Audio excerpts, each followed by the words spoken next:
book of Ecclesiastes, chapter 1. The words of the teacher, son of David, king of Jerusalem. Meaningless, meaningless, says the teacher. Utterly meaningless. Everything is meaningless. What do people gain from all their labors at which they toil under the sun? Generations come and generations go, but the earth remains forever. The sun rises and the sun sets, and hurries back to where it rises. The wind blows to the south and turns to the north. Round and round it goes, ever returning on its course. All streams flow into the sea, yet the sea is never full. To the place the streams come from, there they return again. All things are wearisome, more than one can say. The eye never has enough of seeing, nor the ear its fill of hearing. What has been will be again. What has been done will be done again. There is nothing new under the sun. Is there anything of which one can say, "Look, this is something new"? It was here already long ago. It was here before our time. No one remembers the former generations, and even those yet to come will not be remembered by those who follow them. I, the teacher, was king over Israel in Jerusalem. I applied my mind to study and to explore by wisdom all that is done under the heavens. What a heavy burden God has laid on mankind. I have seen all the things that are done under the sun. All of them are meaningless, are chasing after the wind. What is crooked cannot be straightened. What is lacking cannot be counted. I said to myself, "Look, I have increased in wisdom more than anyone who has ruled over Jerusalem before me. I have experienced much of wisdom and knowledge." Then I applied myself to the understanding of wisdom and also of madness and folly. But I learned that this too is a chasing after the wind. For with much wisdom comes much sorrow. The more knowledge, the more grief. Ecclesiastes 2. I said to myself, "Come now, I will test you with pleasure to find out what is good." But that also proved to be meaningless. Laughter, I said, is madness. And what does pleasure accomplish? I tried cheering myself with wine and embracing folly, my mind still guiding me with wisdom. I wanted to see what was good for people to do under the heavens during the few days of their lives. I undertook great projects. I built houses for myself and planted vineyards. I made gardens and parks and planted all kinds of fruit trees in them. I made reservoirs to water groves of flourishing trees. I bought male and female slaves and had other slaves who were born in my house. I also owned more herds and flocks than anyone in Jerusalem before me. I amassed silver and gold for myself and the treasures of kings and provinces. I acquired male and female singers, a harem as well, the delights of a man's heart. I became greater by far than anyone in Jerusalem before me. In all this, my wisdom stayed with me. I denied myself nothing my eyes desired. I refused my heart no pleasure. My heart took delight in all my labor, and this was the reward for all my toil. Yet, when I surveyed all that my hands had done, and what I had toiled to achieve, everything was meaningless, a chasing after the wind. Nothing was gained under the sun. Then I turned my thoughts to consider wisdom and also madness and folly. What more can the king's successor do than what has already been done? I saw that wisdom is better than folly, just as light is better than darkness. The wise have eyes in their heads, while the fool walks in the darkness. But I came to realize that the same fate overtakes them both. Then I said to myself, the fate of the fool will overtake me also. What then do I gain by being wise? I said to myself, this too is meaningless. For the wise, like the fool, will not be long remembered. The days have already come when both have been forgotten. Like the fool, the wise too must die. So I hated life, because the work that is done under the sun was grievous to me. All of it is meaningless, a chasing after the wind. I hated all the things I had toiled for under the sun, because I must leave them to the one who comes after me. And who knows whether the person will be wise or foolish? Yet they will have control over all the fruit of my toil, into which I have poured my effort and skill under the sun. This too is meaningless. So my heart began to despair over all my toilsome labor under the sun. For a person may labor with wisdom, knowledge, and skill, and then they must leave all they own to another who has not toiled for it. This too is meaningless and a great misfortune. What do people get for all the toil and anxious striving with which they labor under the sun? All their days their work is grief and pain. Even at night their minds do not rest. This too is meaningless. A person can do nothing better than to eat and drink and find satisfaction in their own toil. This too, I see, is from the hand of God. For without him, who can eat or find enjoyment? To the person who pleases him, God gives wisdom, knowledge, and happiness. But to the sinner, he gives the task of gathering and storing up wealth to hand it over to the one who pleases God. This too is meaningless, a chasing after the wind. Ecclesiastes 3. There is a time for everything and a season for every activity under the heavens. A time to be born and a time to die. A time to plant and a time to uproot. A time to kill and a time to heal. A time to tear down and a time to build. A time to weep and a time to laugh. A time to mourn and a time to dance.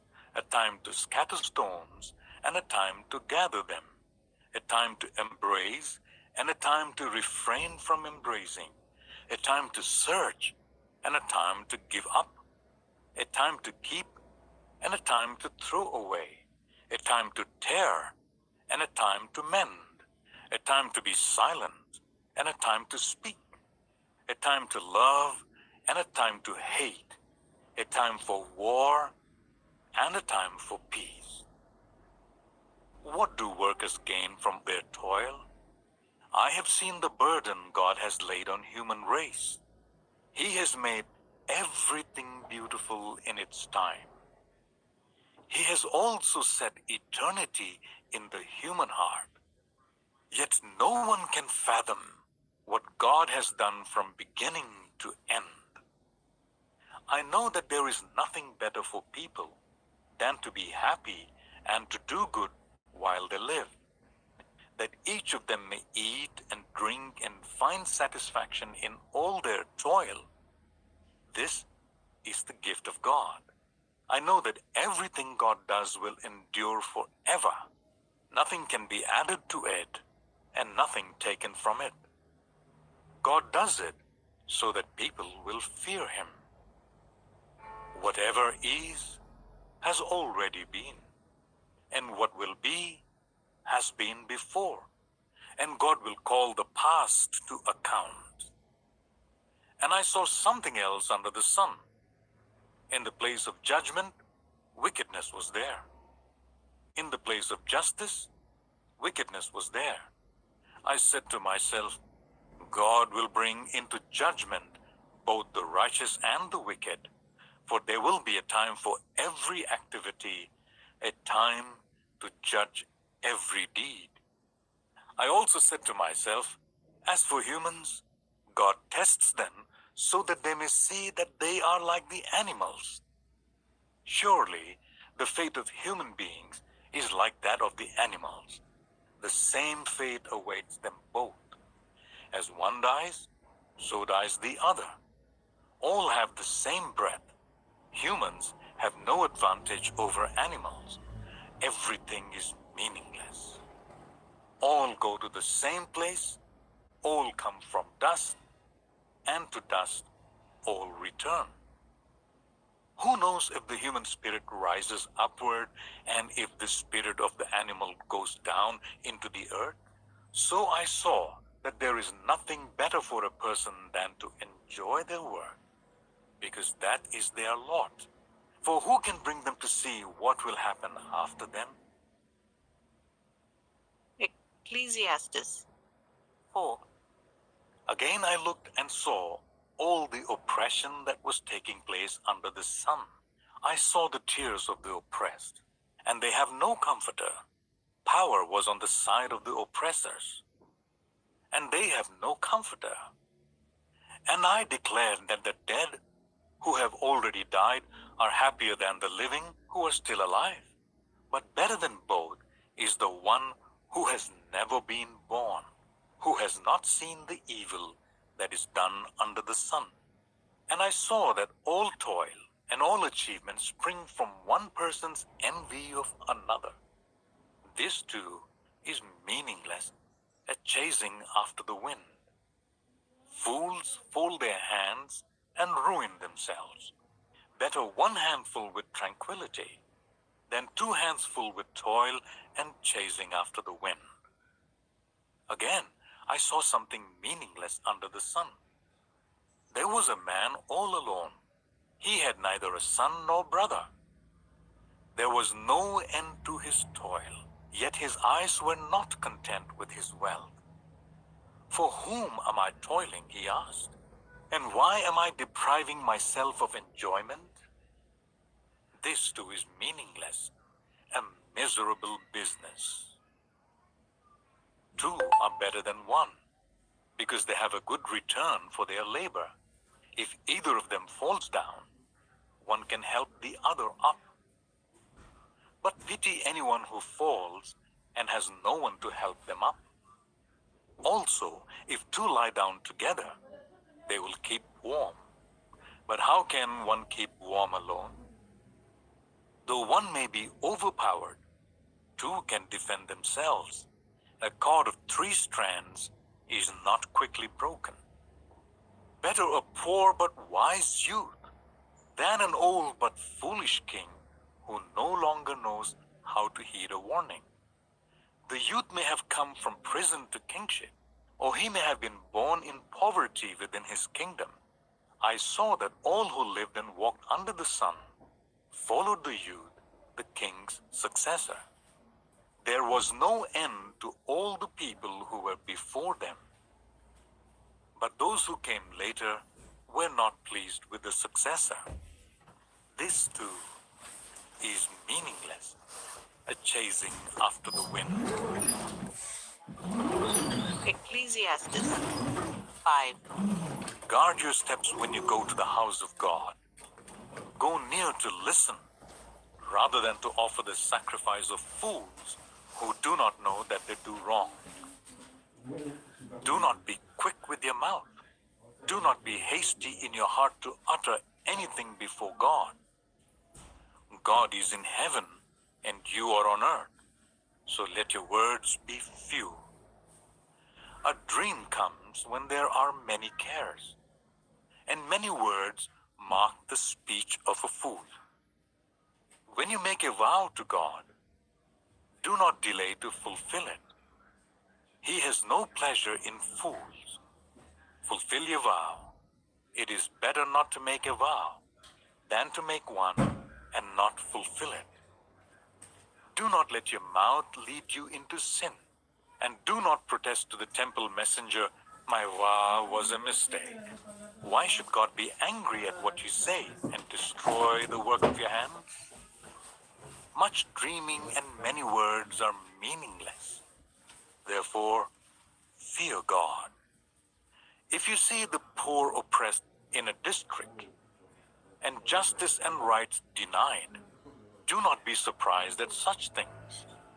For one official is eyed by a higher one, and over them both are others higher still.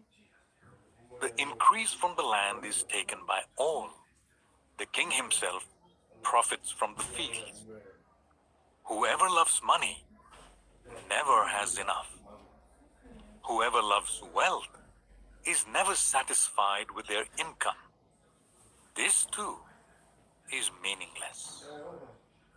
As goods increase, so do those who consume them. And what benefit are they to the owners except to feast their eyes on them? The sleep of a laborer is sweet, whether they eat little or much. But as for the rich, their abundance permits them no sleep. I have seen a grievous evil under the sun. Wealth hoarded to the harm of its owners, or wealth lost through some misfortune, so that when they have children, there is nothing left for them to inherit.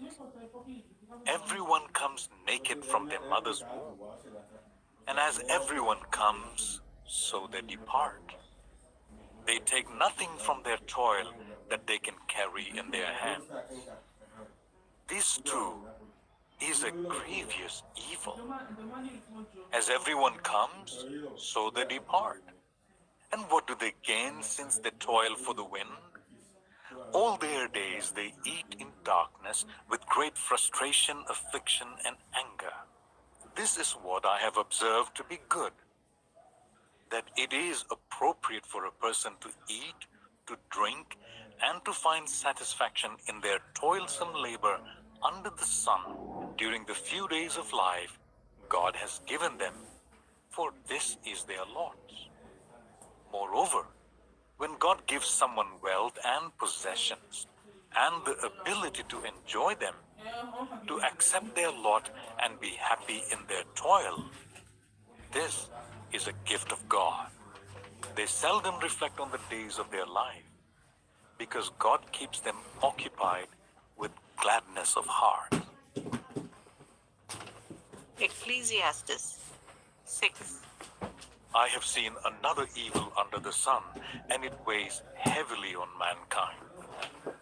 God gives some people wealth, possessions, and honor, so that they lack nothing their heart desires.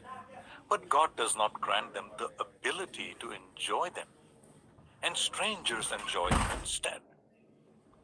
This is meaningless, a grievous evil.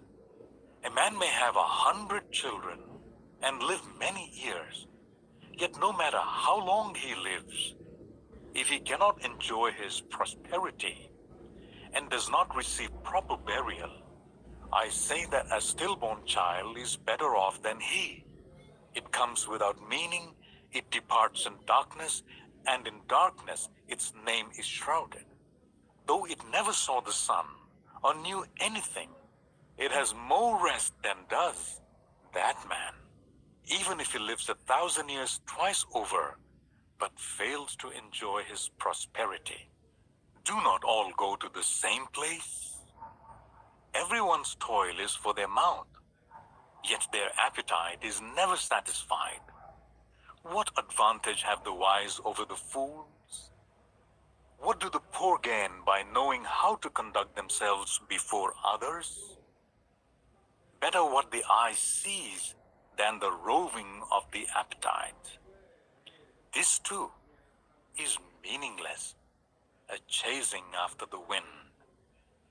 Whatever exists has already been named, and what humanity is has been known. No one can contend with someone who is stronger. The more the words, the less the meaning. And how does that profit anyone?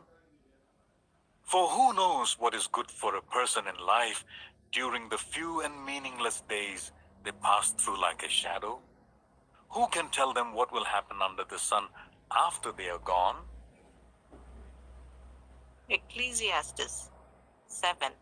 A good name is better than fine perfume, and the day of death better than the day of birth. It is better to go to a house of mourning than to go to a house of feasting.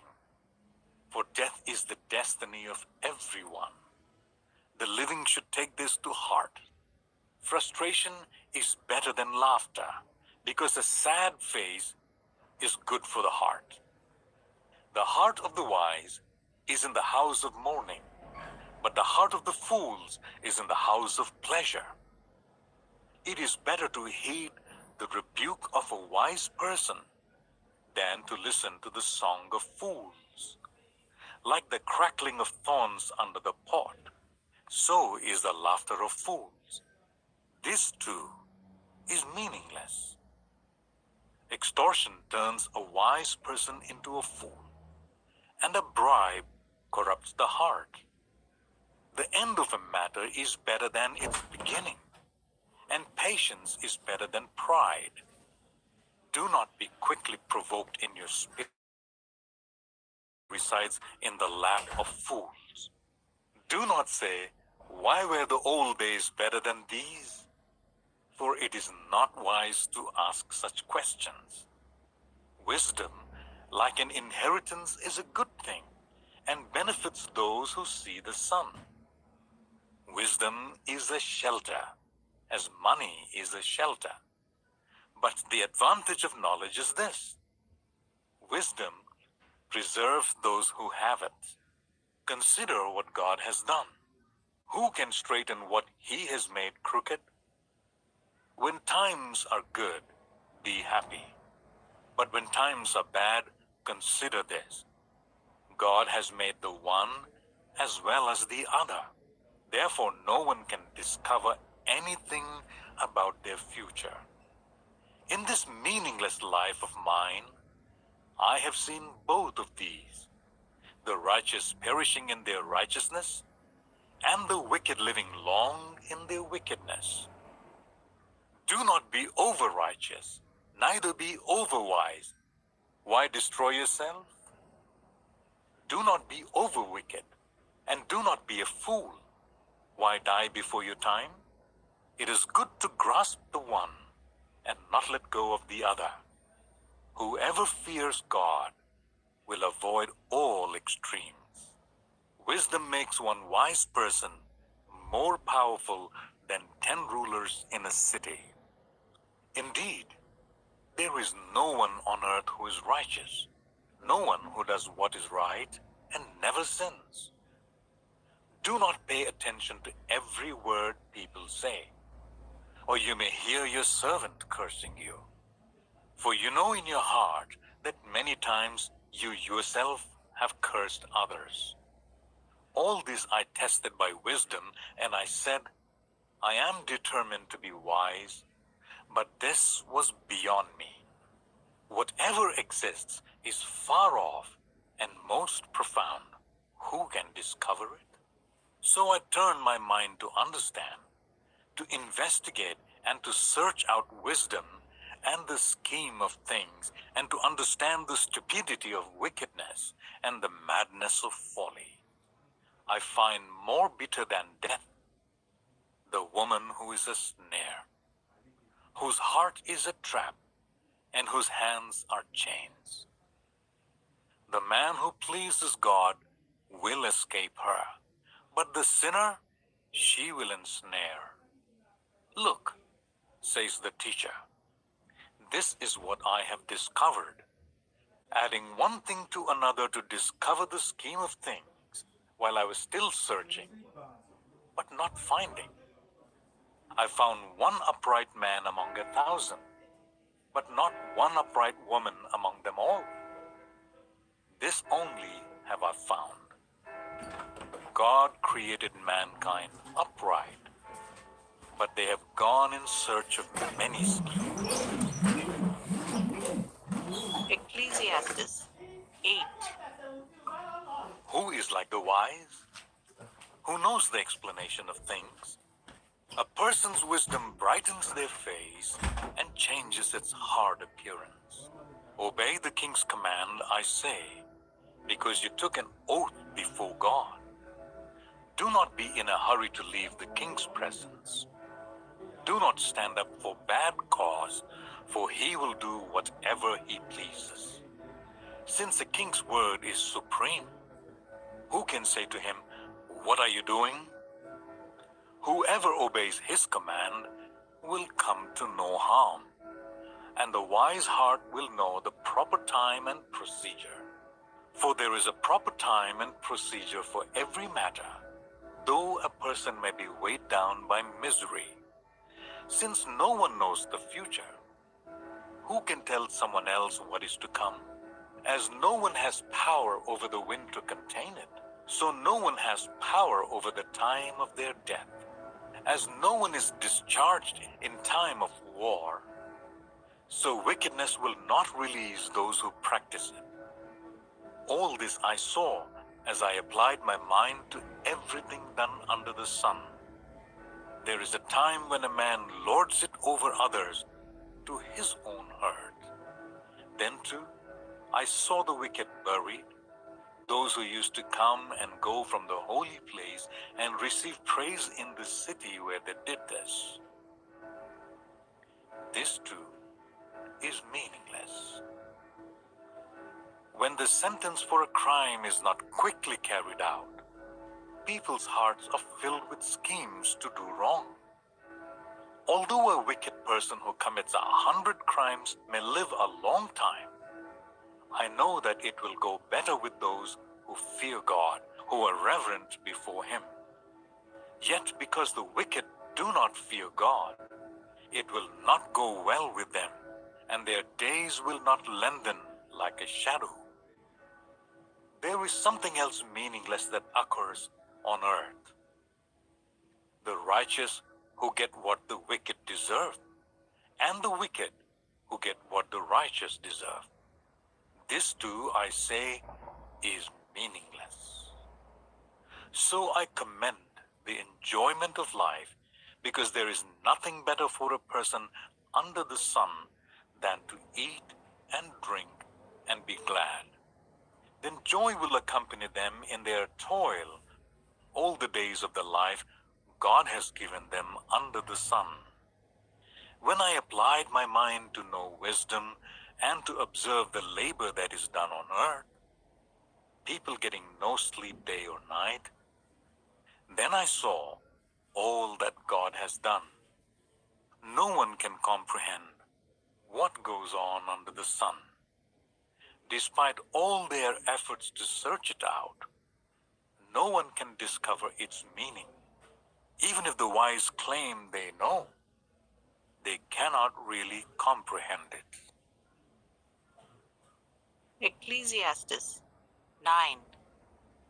So I reflected on all this and concluded that the righteous and the wise and what they do are in God's hand. But no one knows whether love or hate awaits them. All share a common destiny. The righteous and the wicked, the good and the bad, the clean and the unclean, those who offer sacrifices and those who do not. As it is with the good, so with the sinful.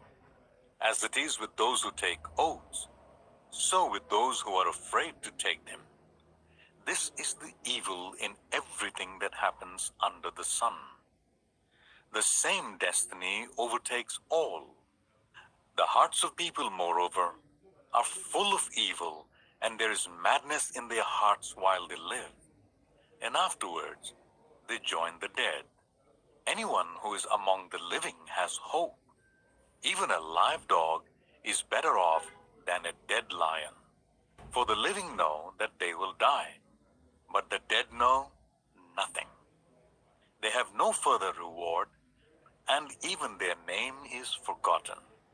Their love, their hate, and their jealousy have long since vanished. Never again will they have a part in anything that happens under the sun.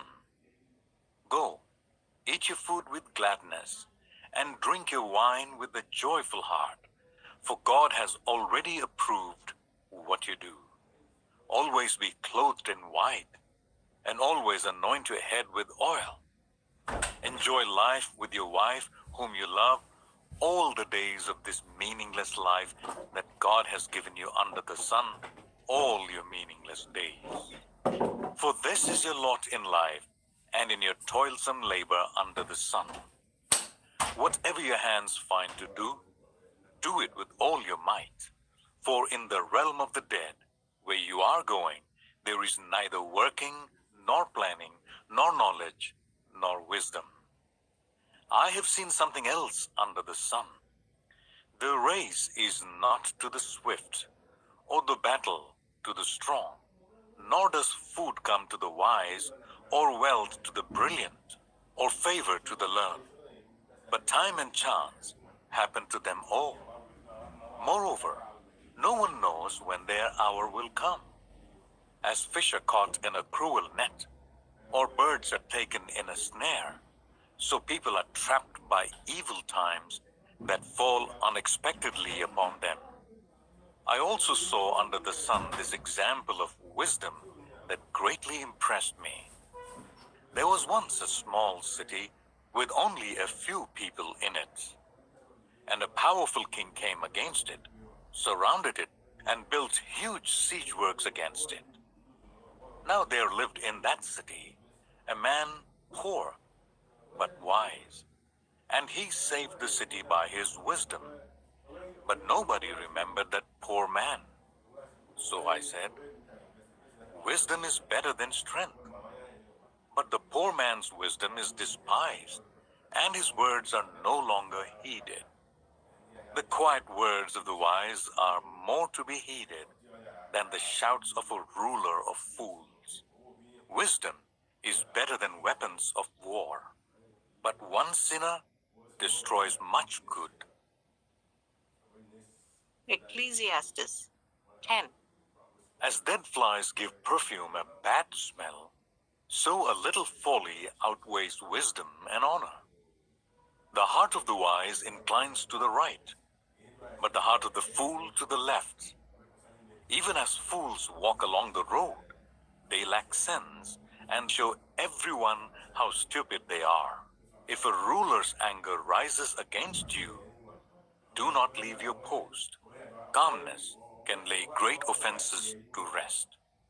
There is an evil I have seen under the sun, the sort of error that arises from a ruler. Fools are put in many high positions, while the rich occupy the low ones. I have seen slaves on horseback, while princes go on foot like slaves. Whoever digs a pit may fall into it. Whoever breaks through a wall may be bitten by a snake. Whoever quarries stones may be injured by them. Whoever splits logs may be endangered by them. If the axe is dull and its edge unsharpened, more strength is needed, but skill will bring success. If a snake bites, the charmer receives no fee. Words from the mouth of the wise are gracious, but fools are consumed by their own lips. At the beginning, their words are folly. At the end, they are wicked madness. And fools multiply words. No one knows what is coming. Who can tell someone else what will happen after them? The toil of fools wearies them. They do not know the way to town. Woe to the land whose king was a servant and whose princes feast in the morning. Blessed is the land whose king is of noble birth and whose princes eat at a proper time.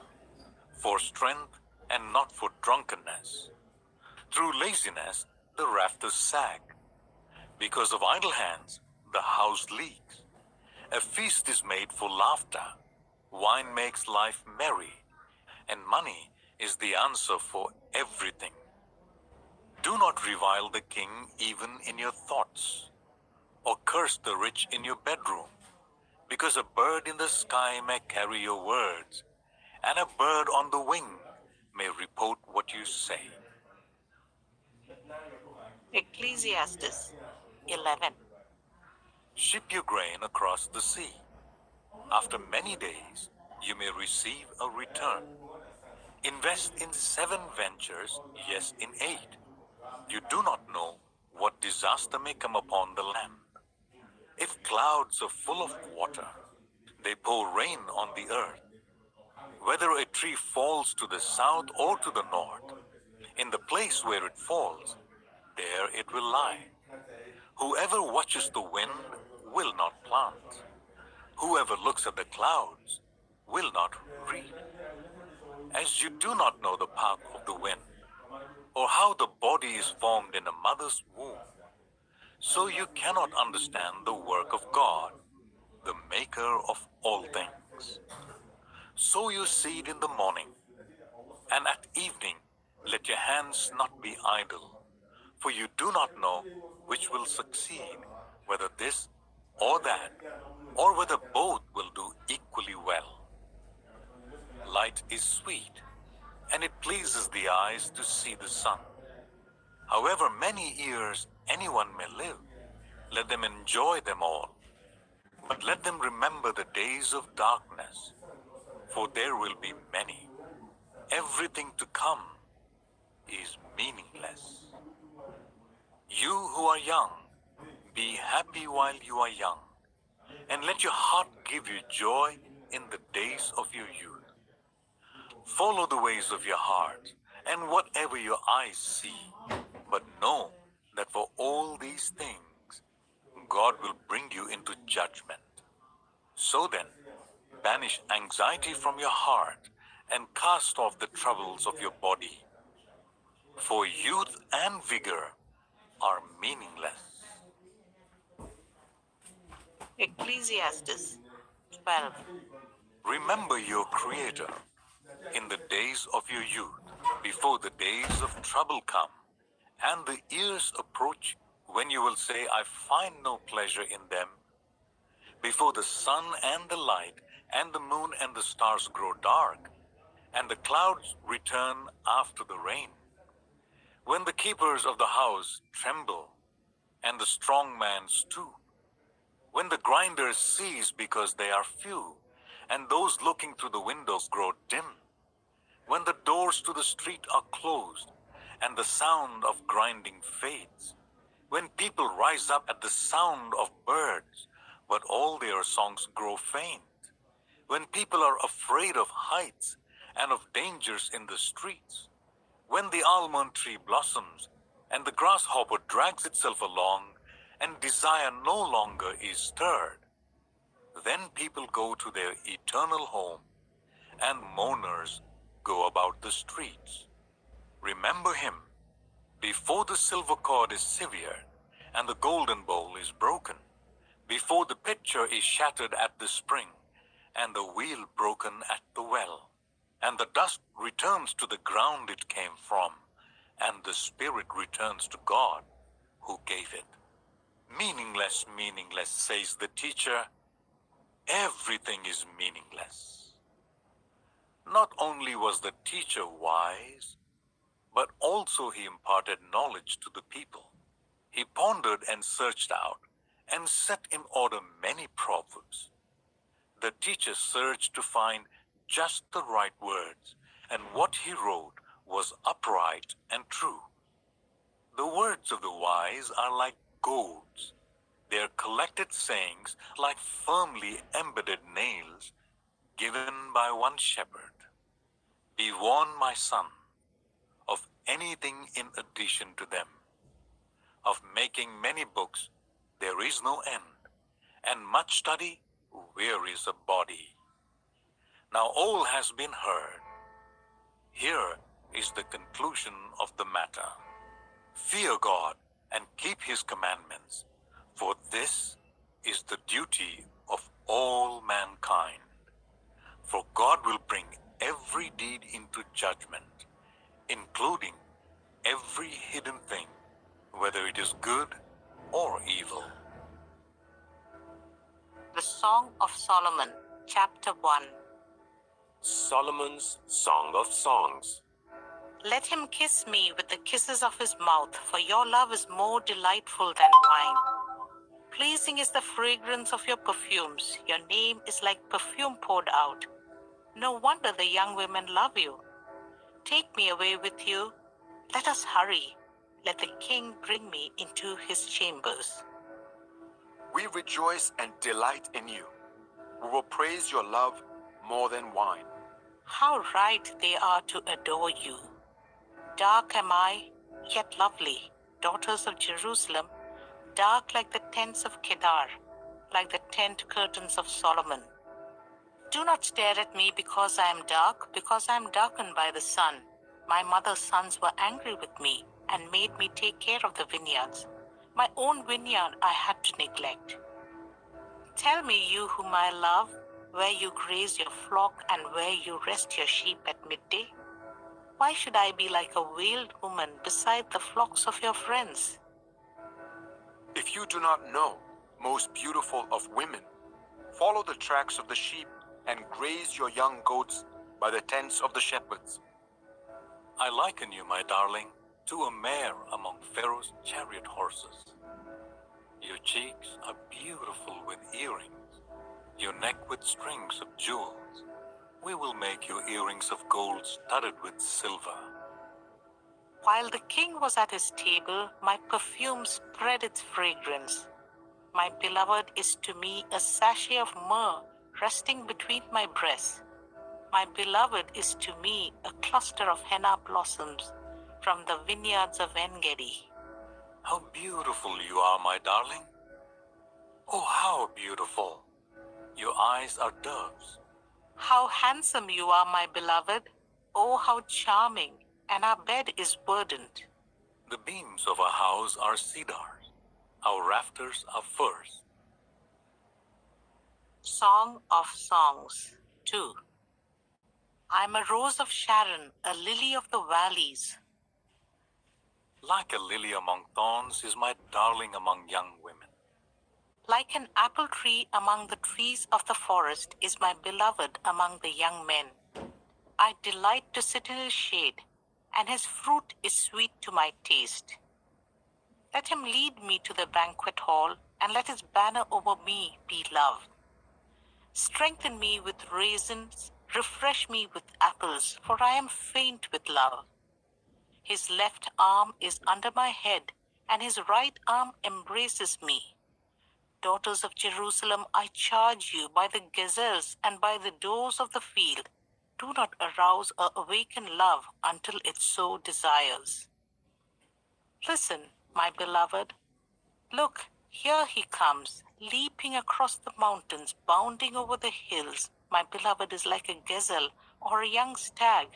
Look, there he stands behind our wall, gazing through the windows, peering through the lattice. My beloved spoke and said to me, Arise, my darling, my beautiful one, come with me. See, the winter is past.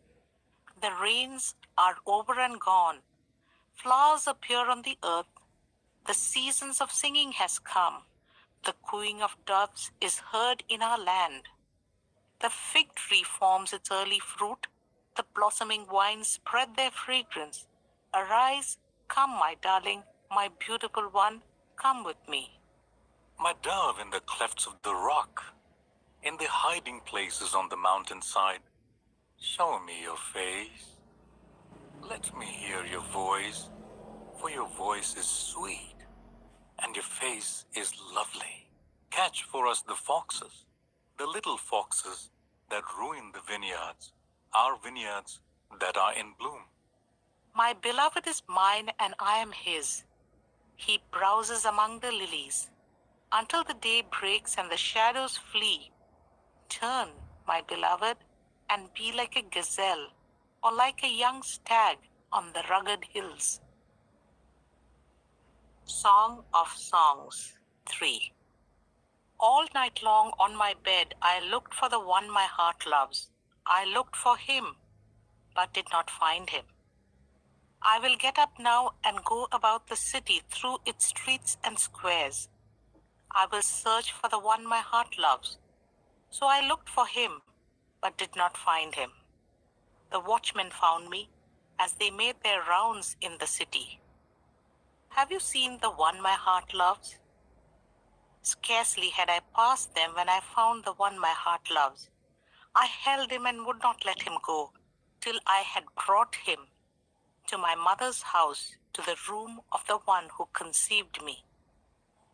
Daughters of Jerusalem, I charge you by the gazelles and by the doors of the field, do not arouse or awaken love until it so desires.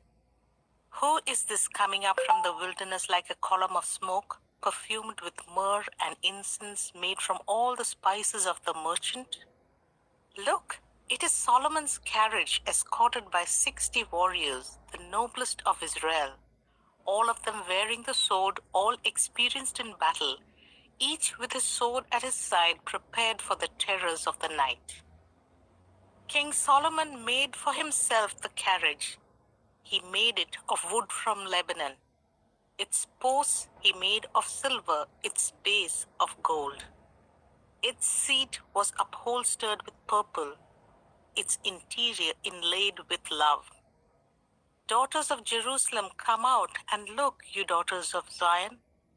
Look on King Solomon wearing a crown, the crown with which his mother crowned him on the day of his wedding, the day his heart rejoiced. Song of Songs 4. How beautiful you are, my darling. Oh, how beautiful. Your eyes behind your veil are doves. Your hair is like a flock of goats descending from the hills of Gilead. Your teeth are like a flock of sheep just shorn, coming up from the washing. Each has its twin. Not one of them is alone. Your lips are like a scarlet ribbon. Your mouth is lovely. Your temples behind your veil are like halves of a pomegranate. Your neck is like the Tower of David, built with courses of stone. On it hang 1,000 shields, all of them shields of warriors. Your breasts are like 2 fawns, like twin fawns of a gazelle that browse among the lilies. Until the day breaks and the shadows flee, I will go to the mountain of myrrh and to the hill of incense. You are altogether beautiful, my darling. There is no flaw in you. Come with me from Lebanon, my bride. Come with me from Lebanon. Descend from the crest of Amana, from the top of Senir, the summit of Hermon, from the lion's dens and the mountain haunts of leopards. You have stolen my heart, my sister, my bride. You have stolen my heart. With one glance of your eyes, with one jewel of your necklace. How delightful is your love, my sister, my bride. How much more pleasing is your love than wine, and the fragrance of your perfume more than any spice. Your lips drop sweetness as the honeycomb, my bride. Milk and honey are under your tongue. The fragrance of your garments is like the fragrance of Lebanon. You are a garden locked up. My sister, my bride. You are a spring enclosed, a sealed fountain. Your plants are an orchard of pomegranates, with choice fruits, with henna and nard and saffron, calamus and cinnamon, with every kind of incense tree, with myrrh and aloes, and all the finest spices. You are a garden fountain, a well of flowing water, streaming down from Lebanon. Awake, north wind, and come, south wind. Blow on my garden, that its fragrance may spread everywhere. Let my beloved come into his garden and taste its choice fruits. Song of Songs 5. I have come into my garden, my sister, my bride. I have gathered my myrrh with my spice. I have eaten my honeycomb and my honey. I have drunk my wine and my milk. Eat, friends, and drink. Drink your fill of love. I slept, but my heart was awake. Listen, my beloved is knocking.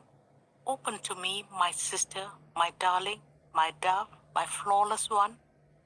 My head is drenched with dew, my hair with the dampness of the night. I have taken off my robe, must I put it on again? I have washed my feet, must I soil them again? My beloved thrust his hand through the latch opening. My heart began to pound for him. I rose to open for my beloved, and my hands dripped with myrrh. My fingers with flowing myrrh on the handles of the bolt. I opened for my beloved, but my beloved had left. He was gone. My heart sank at his departure. I looked for him, but did not find him. I called him, but he did not answer. The watchmen found me as they made their rounds in the city. They beat me, they bruised me. They took away my cloak, those watchmen of the walls. Daughters of Jerusalem, I charge you, if you find my beloved, what will you tell him? Tell him I am faint with love. How is your beloved better than others, most beautiful of women? How is your beloved better than others, that you so charge us? My beloved is radiant and ruddy, outstanding among 10,000. His head is pure as gold, his hair is wavy and black as a raven. His eyes like doves by the water streams, washed in milk, mounted like jewels. His cheeks are like beds of spices yielding perfume. His lips are like lilies dripping with myrrh. His arms are rods of gold set with topaz. His body is like polished ivory decorated with lapis lazuli. His legs are pillars of marble set in bases of pure gold. His appearance is like Lebanon, choice as its cedars. His mouth is sweetness itself. He is altogether lovely. This is my beloved. This is my friend, daughters of Jerusalem. Song of Songs 6. Where has your beloved gone, most beautiful of women? Which way did your beloved turn, that we may look for him with you? My beloved has gone down to his garden, to the beds of spices, to browse in the gardens, and to gather lilies. I am my beloved's, and my beloved is mine. He browses among the lilies. You are as beautiful as Tirzah, my darling, as lovely as Jerusalem, as majestic as troops with banners. Turn your eyes from me, they overwhelm me. Your hair is like a flock of goats descending from Gilead. Your teeth are like a flock of sheep coming up from the washing. Each has its twin, not one of them is missing. Your temples behind your veil are like the halves of a pomegranate. 60 queens there may be, and 80 concubines, and virgins beyond number. But my dove, my perfect one, is unique, the only daughter of a mother, the favorite of the one who bore her. The young women saw her and called her blessed. The queens and the concubines praised her. Who is this that appears like the dawn, fair as the moon, bright as the sun, majestic as the stars in procession? I went down to the groves of nut trees to look at new growth in the valley, to see if the vines had budded or the pomegranates were in bloom. Before I realized it, my desire set me among the royal chariots of my people. Come back, O Shulamite, come back, that we may gaze on you. Why would you gaze on the Shulamite as on the dance of Mahanaim? Song of Songs 7. How beautiful are your sandaled feet, O princess daughter! Your graceful legs are like jewels, the work of an artist's hands.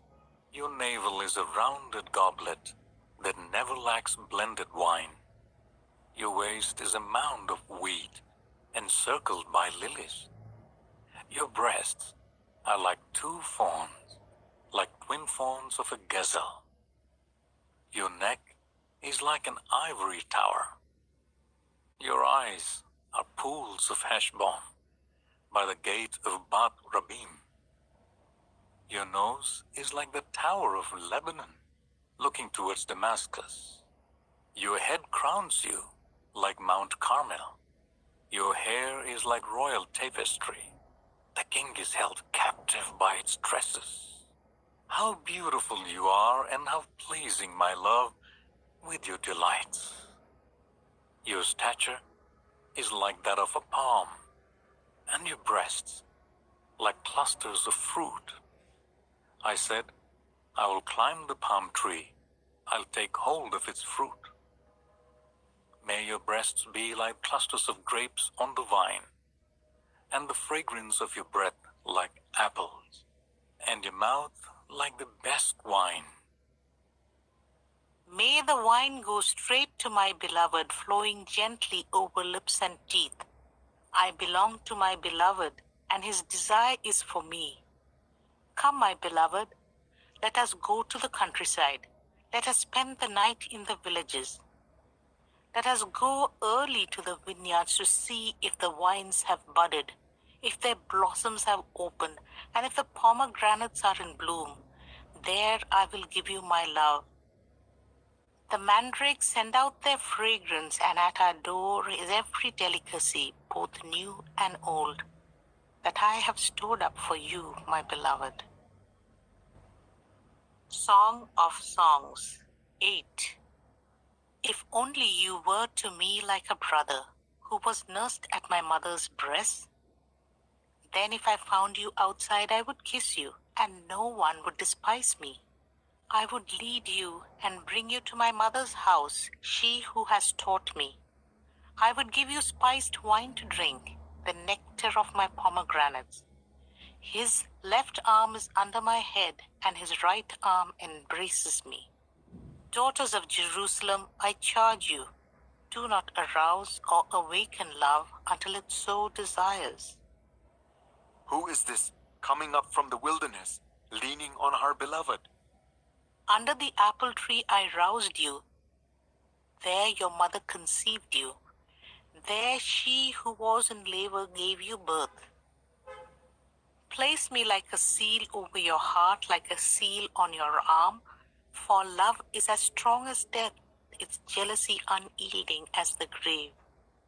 It burns like blazing fire, like a mighty flame.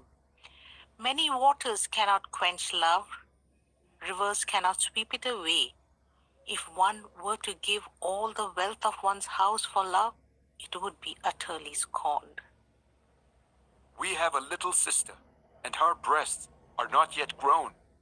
What shall we do for our sister on the day she is spoken for? If she is a wall, we will build towers of silver on her. If she is a door, we will enclose her with panels of cedar. I am a wall, and my breasts are like towers. Thus I have become in his eyes like one bringing contentment. Solomon had a vineyard in Baal Hamon. He let out his vineyard to tenants. Each was to bring for its fruit 1,000 shekels of silver. But my own vineyard is mine to give. The 1,000 shekels are for you, Solomon, and 200 are for those who tend its fruit. You who dwell in the gardens with friends in attendance, let me hear your voice. Come away, my beloved, and be like a gazelle or like a young stag on the spice-laden mountains. The Book of Isaiah, Chapter 1. The vision concerning Judah and Jerusalem that Isaiah, son of Amos, saw during the reigns of Uzziah, Jotham, Ahaz, and Hezekiah, kings of Judah. Hear me, you heavens, listen, earth, for the Lord has spoken. I reared children and brought them up, but they have rebelled against me. The ox knows its master, the donkey its owner's manger, but Israel does not know. My people do not understand. Woe to the sinful nation, a people whose guilt is great, a brood of evildoers, children given to corruption. They have forsaken the Lord. They have spurned the Holy One of Israel and turned their backs on him. Why should you be beaten anymore? Why do you persist in rebellion? Your whole head is injured, your whole heart afflicted. From the sole of your foot to the top of your head, there is no soundness, only wounds and bruises and open sores, not cleansed or bandaged or soothed with oil. Your country is desolate, your cities burned with fire.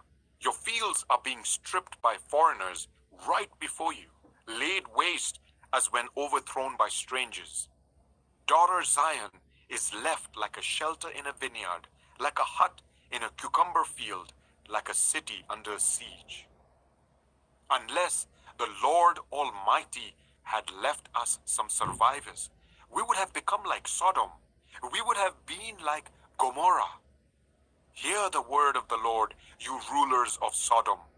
Listen to the instruction of our God, you people of Gomorrah. The multitude of your sacrifices, what are they to me, says the Lord? I have more than enough of burnt offerings, of rams, and the fat of fattened animals.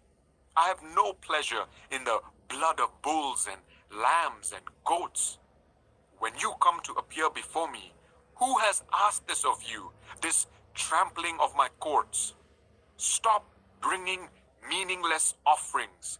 Your incense is detestable to me. New moons, Sabbaths, and convocations. I cannot bear your worthless assemblies. Your new moon feasts and your appointed festivals I hate with all my being. They have become a burden to me. I'm weary of bearing them. When you spread out your hands in prayer, I hide my eyes from you. Even when you offer many prayers, I'm not listening. Your hands are full of blood. Wash and make yourselves clean. Take your evil deeds out of my sight. Stop doing wrong. Learn to do right. Seek justice. Defend the oppressed. Take up the cause of the fatherless. Plead the case of the widow. Come now, let us settle the matter, says the Lord. Though your sins are like scarlet, they shall be as white as snow. Though they are red as crimson, they shall be like wool. If you are willing and obedient, you will eat the good things of the land. But if you resist and rebel, you will be devoured by the sword, for the mouth of the Lord has spoken. See how the faithful city has become a prostitute. She once was full of justice, righteousness used to dwell in her. But now, murderers, your silver has become dross. Your choice wine is diluted with water. Your rulers are rebels, partners with thieves. They all love bribes and chase after gifts. They do not defend the cause of the fatherless. The widow's case does not come before them. Therefore, the Lord Almighty, the mighty one of Israel declares, I will vent my wrath on my foes and avenge myself on my enemies. I will turn my hand against you. I will thoroughly purge away your dross and remove all your impurities. I will restore your leaders as in days of old, your rulers as at the beginning. Afterwards, you will be called the city of righteousness, the faithful city. Zion will be delivered with justice, her penitent ones with righteousness. But rebels and sinners will both be broken, and those who forsake the Lord perish. You will be ashamed because of the sacred oaks in which you have delighted. You will be disgraced because of the gardens that you have chosen. You will be like an oak with fading leaves, like a garden without water. The mighty man will become tinder, and his work a spark. Both will burn together, with no one to quench the fire. Isaiah 2. This is what Isaiah, son of Amos, saw concerning Judah and Jerusalem. In the last days, the mountain of the Lord's temple will be established as the highest of the mountains. It will be exalted above the hills, and all nations will stream to it. Many peoples will come and say, "Come, let us go up to the mountain of the Lord, to the temple of the God of Jacob. He will teach us his ways, so that we may walk in his paths." The law will go out from Zion, the word of the Lord from Jerusalem. He will judge between the nations and will settle disputes for many peoples. They will beat their swords into plowshares and their spears into pruning hooks. Nation will not take up sword against nation, nor will they train for war anymore. Come, descendants of Jacob, let us walk in the light of the Lord. You, Lord, have abandoned your people, the descendants of Jacob. They are full of superstitions from the east. They practice divination like the Philistines and embrace pagan customs. Their land is full of silver and gold. There is no end to their treasures. The land is full of horses. There is no end to the chariots. The land is full of idols. They bow down to the work of their hands, to what their fingers have made. So people will be brought low, and everyone humbled. Do not forgive them. Go into the rocks, hide in the ground from the fearful presence of the Lord and the splendor of his majesty. The eyes of the arrogant will be humbled, and human pride brought low. The Lord alone will be exalted in that day. The Lord Almighty has a day in store for all the proud and lofty, for all that is exalted, and they will be humbled.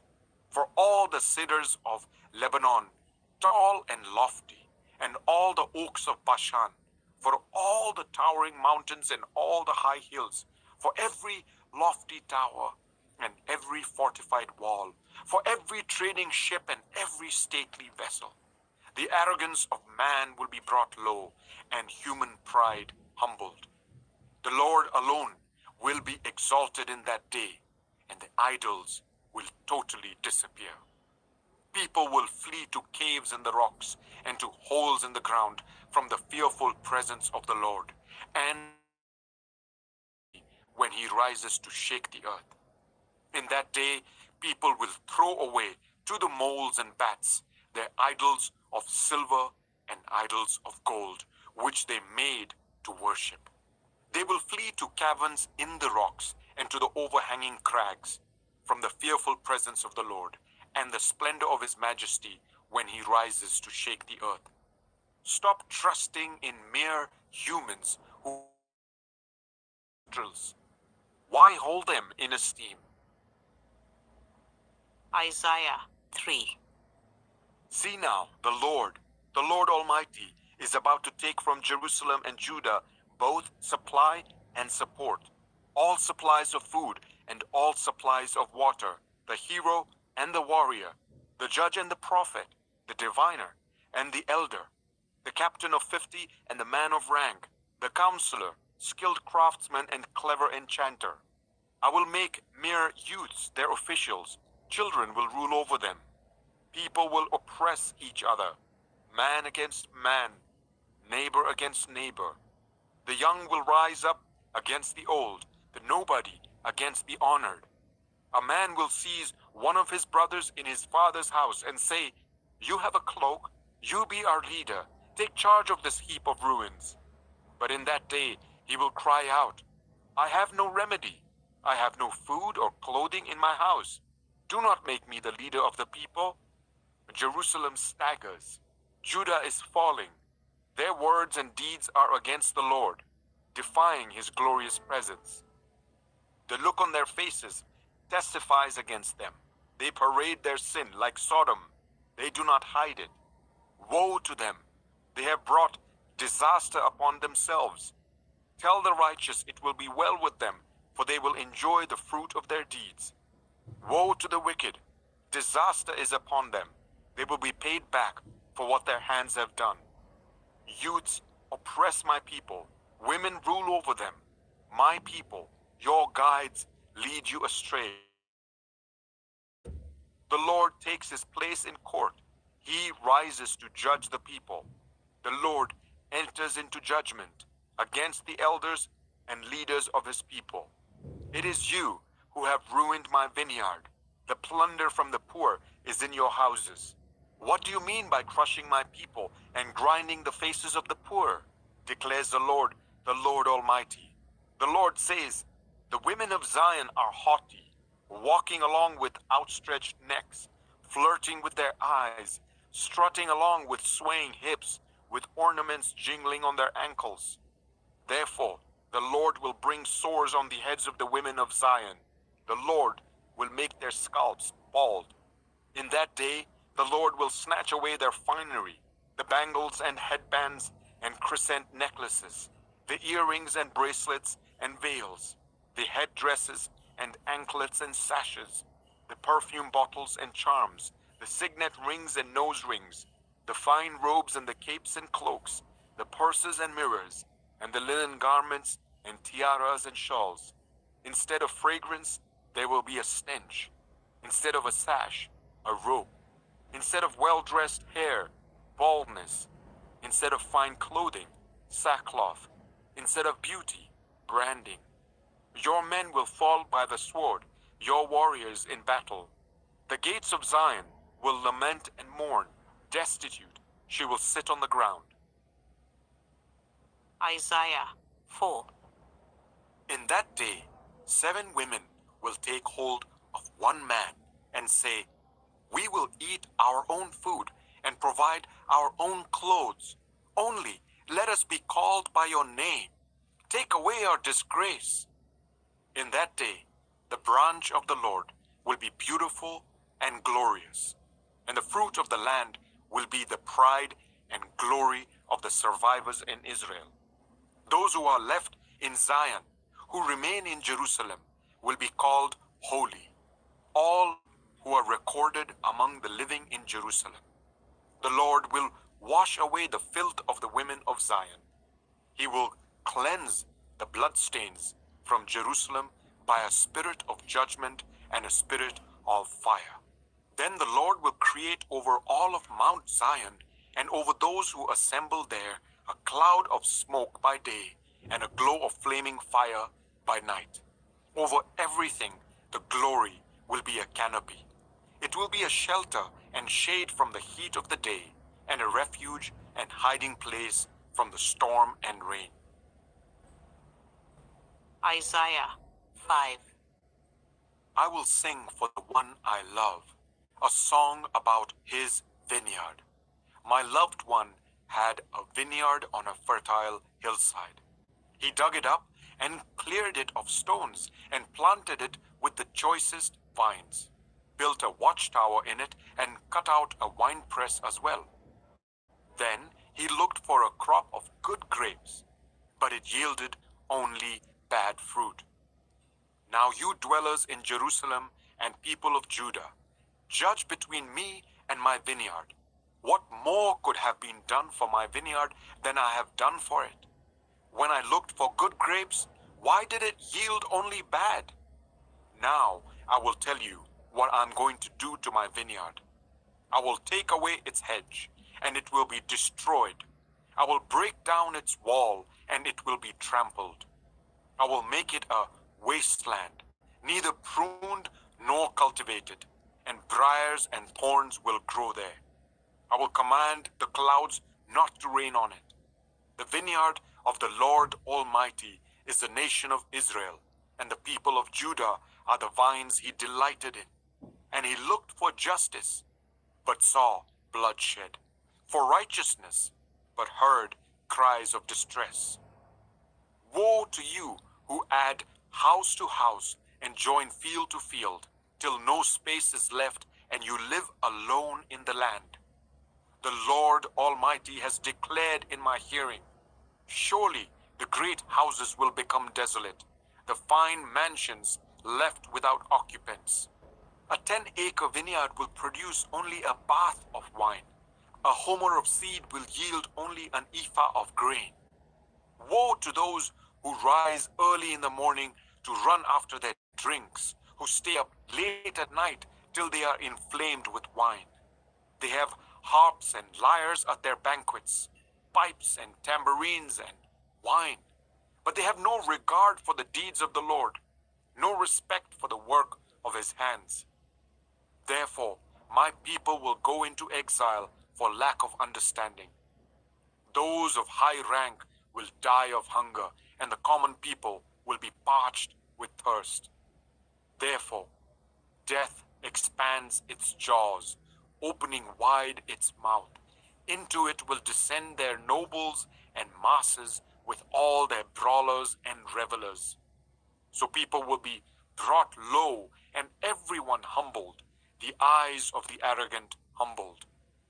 But the Lord Almighty will be exalted by his justice, and the holy God will be proved holy by his righteous acts. Then sheep will graze as in their own pasture. Lambs will feed among the ruins of the rich.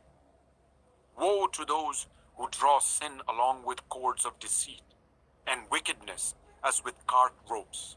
To those who say, let God hurry, let him hasten his work so that we may see it. The plan of the Holy One of Israel, let it approach, let it come into view so that we may know it.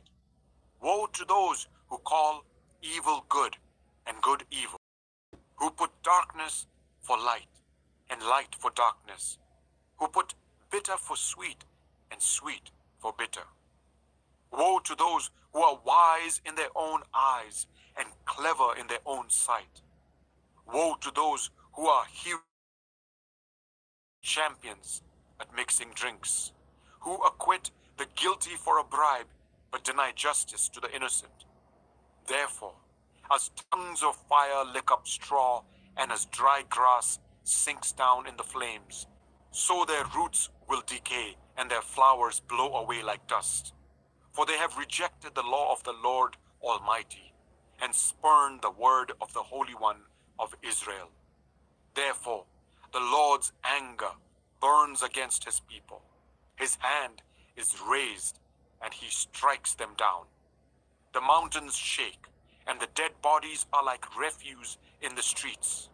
Yet, for all this, his anger is not turned away. His hand is still upraised. He lifts up a banner for the distant nations. He whistles for those at the ends of the earth. Here they come, swiftly and speedily. Not one of them grows tired or stumbles. Not one slumbers or sleeps.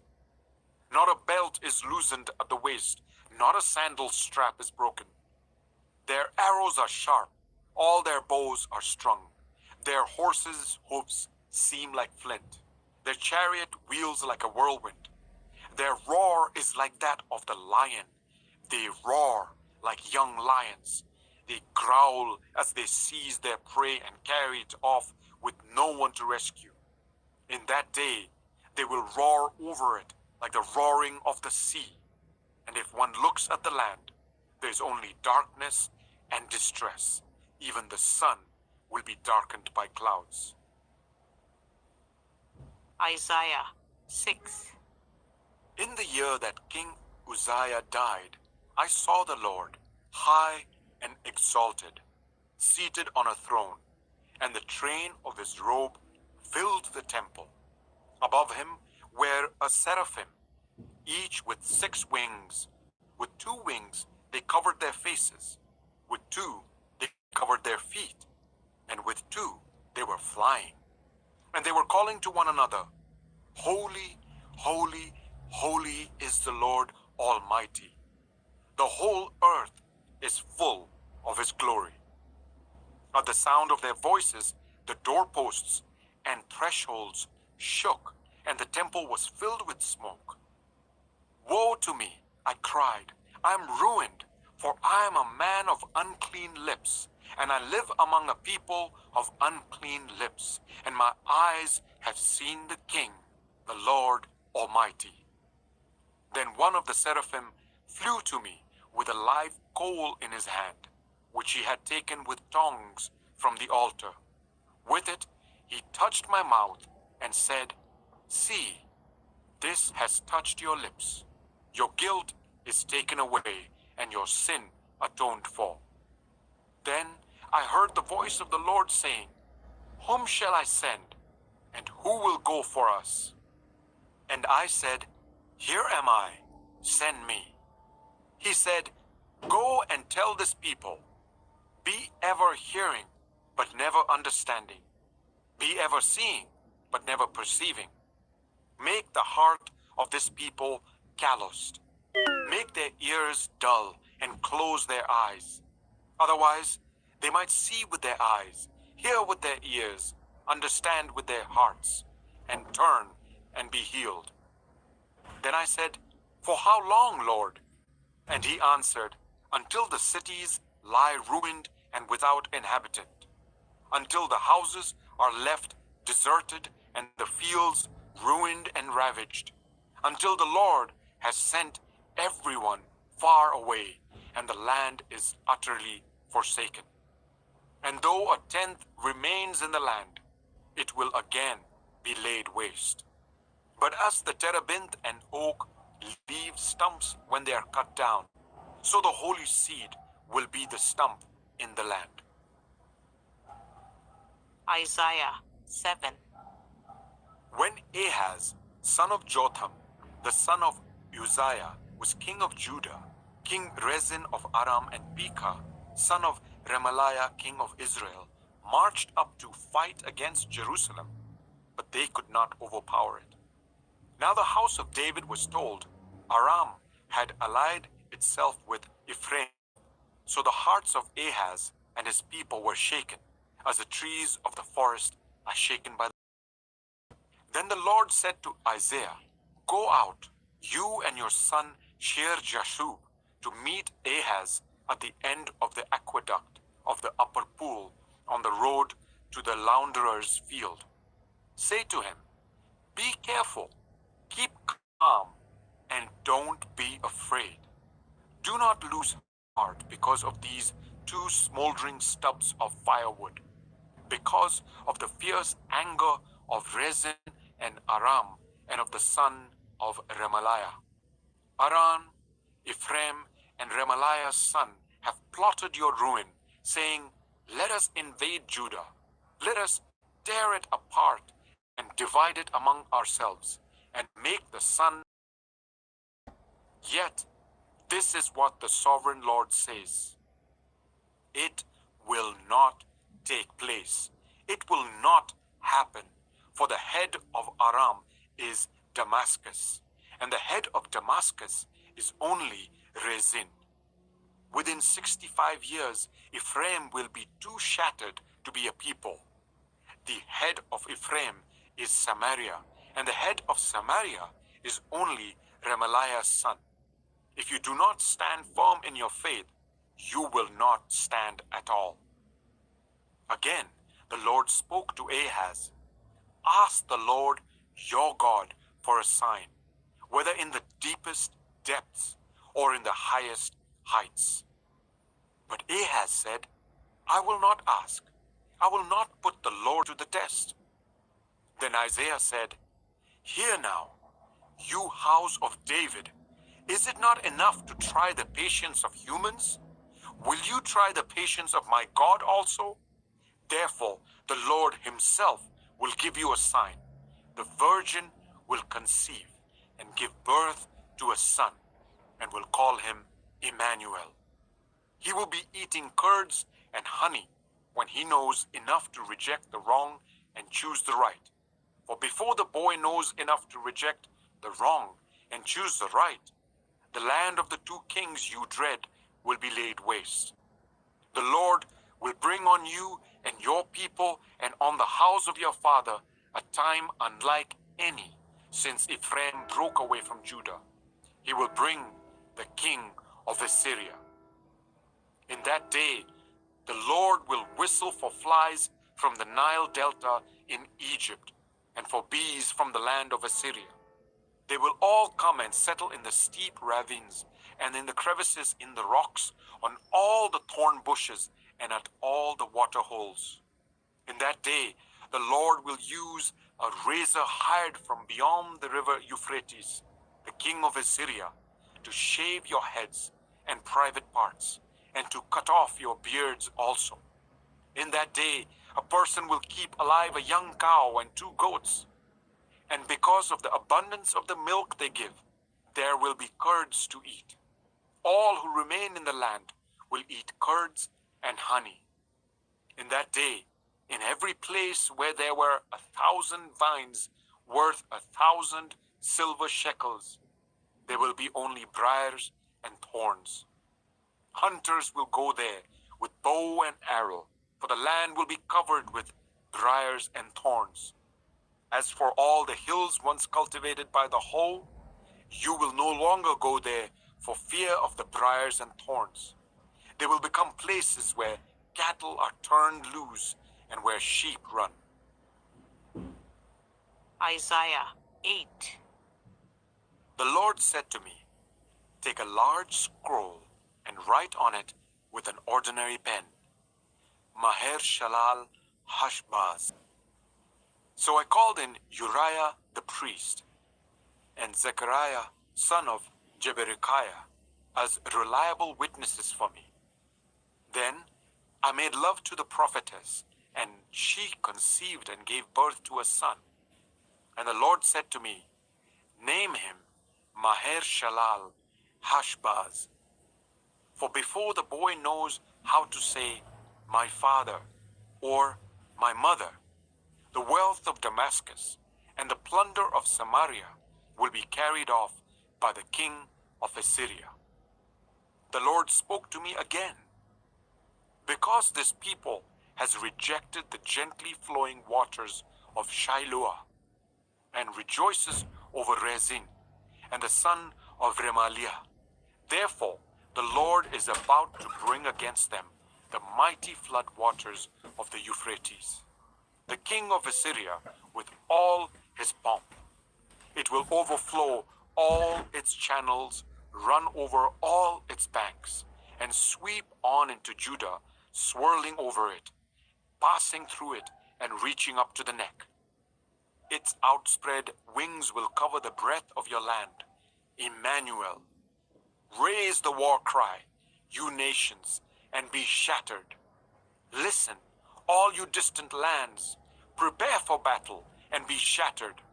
Prepare for battle and be shattered. Devise your strategy, but it will be thwarted. Propose your plan, but it will not stand, for God is with us. This is what the Lord says to me with his strong hand upon me, warning me not to follow the way of this people. Do not call conspiracy everything this people calls a conspiracy. Do not fear what they fear, and do not dread it. The Lord Almighty is the one you are to regard as holy. He is the one you are to fear. He is the one you are to dread. He will be a holy place.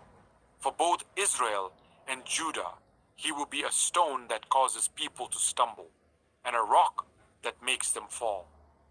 And for the people of Jerusalem, he will be a trap and a snare. Many of them will stumble. They will fall and be broken. They will be snared and captured.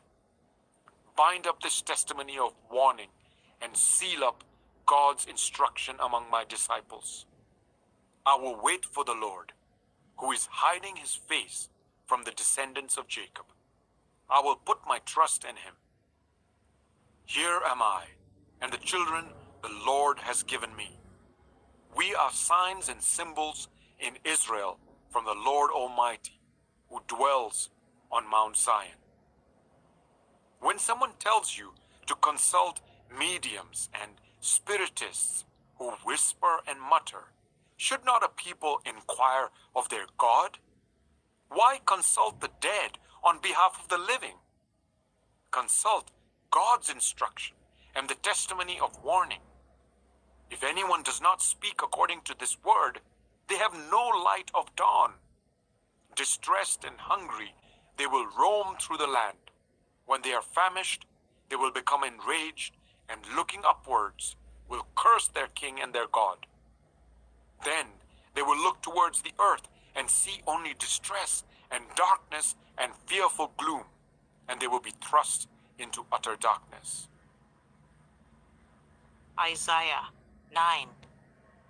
Nevertheless, there will be no more gloom for those who were in distress. In the past, he humbled the land of Zebulun and the land of Naphtali. But in the future, he will honor Galilee of the nations, by the way of the sea, beyond the Jordan. The people walking in darkness have seen a great light. On those living in the land of deep darkness, a light has dawned. You have enlarged the nation and increased their joy. They rejoice before you as people rejoice at the harvest, as warriors rejoice when dividing the plunder. For as in the day of Midian's defeat, you have shattered the yoke that burdens them, the bar across their shoulders, the rod of their oppressor. Every warrior's boot used in battle and every garment rolled in blood will be destined for burning, will be fuel for the fire. For to us a child is born, to us a son is given, and the government will be on his shoulders.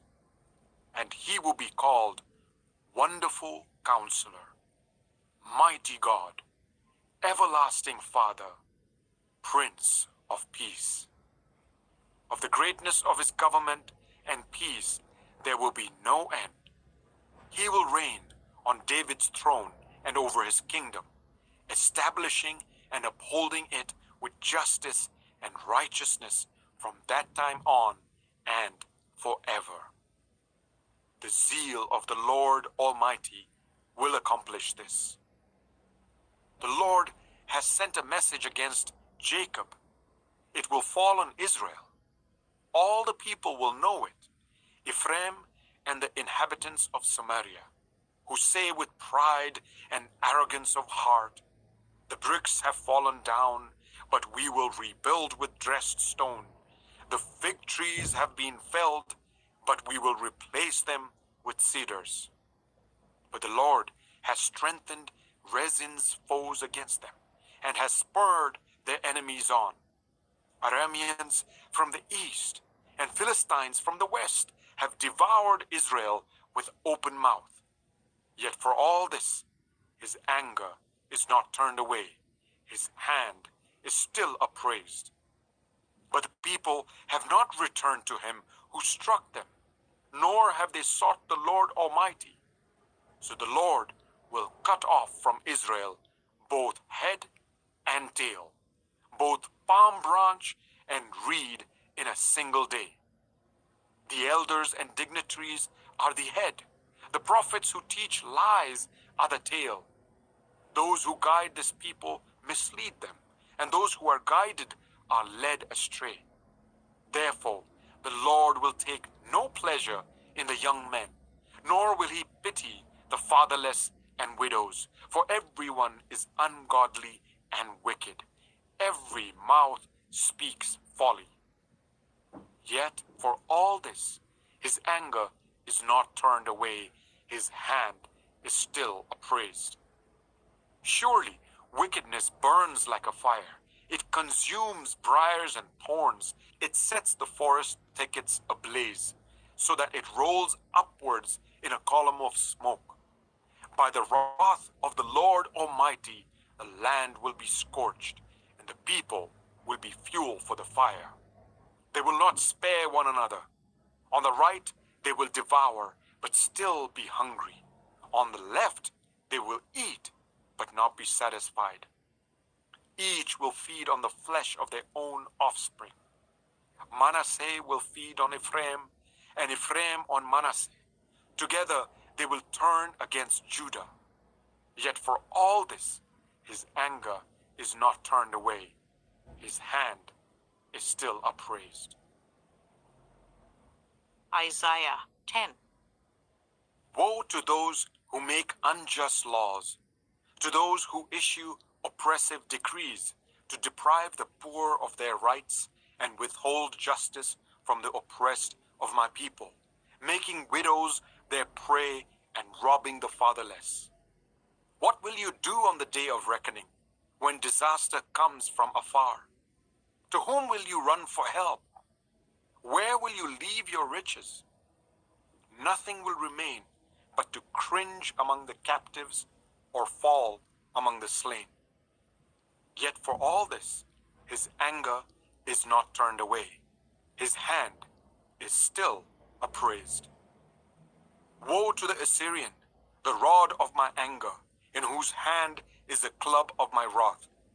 I send him against a godless nation.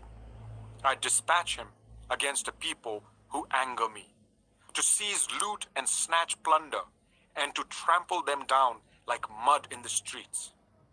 But this is not what he intends. This is not what he has in mind.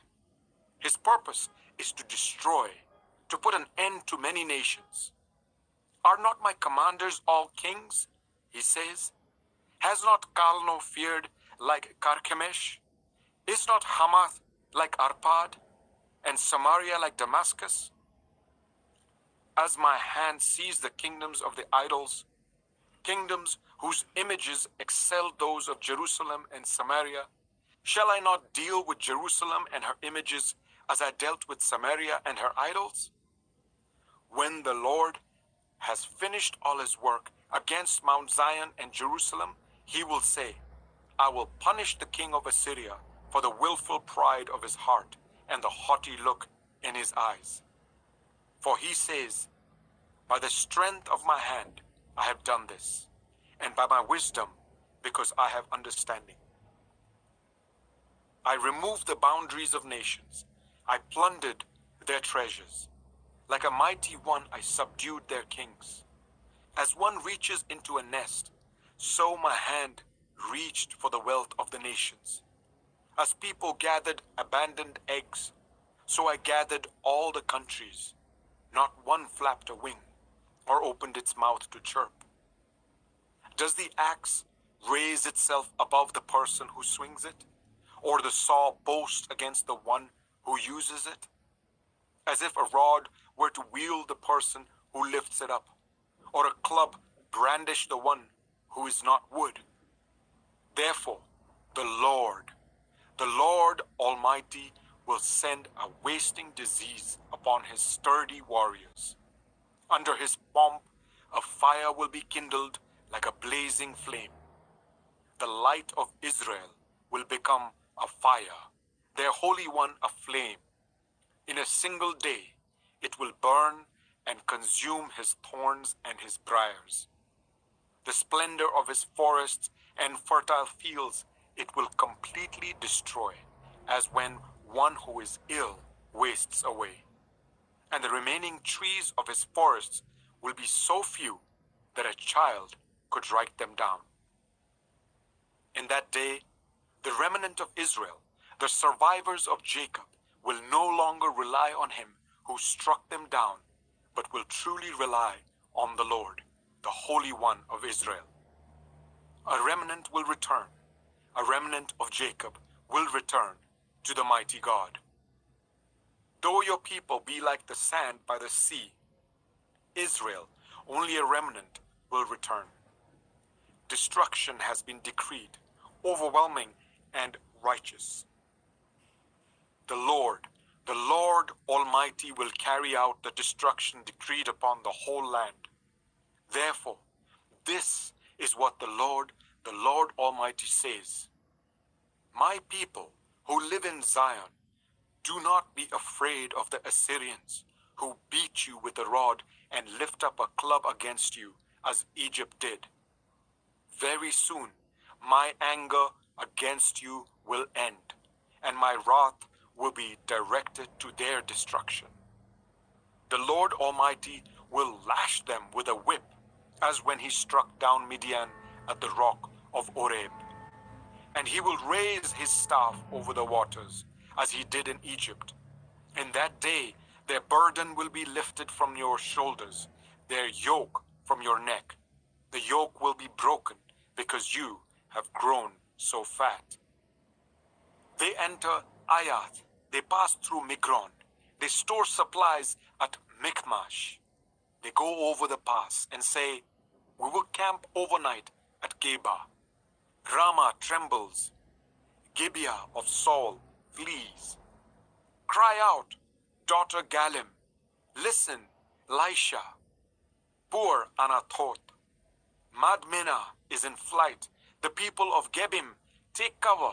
This day they will halt at Nob. They will shake their fist at the mount of daughter Zion, at the hill of Jerusalem.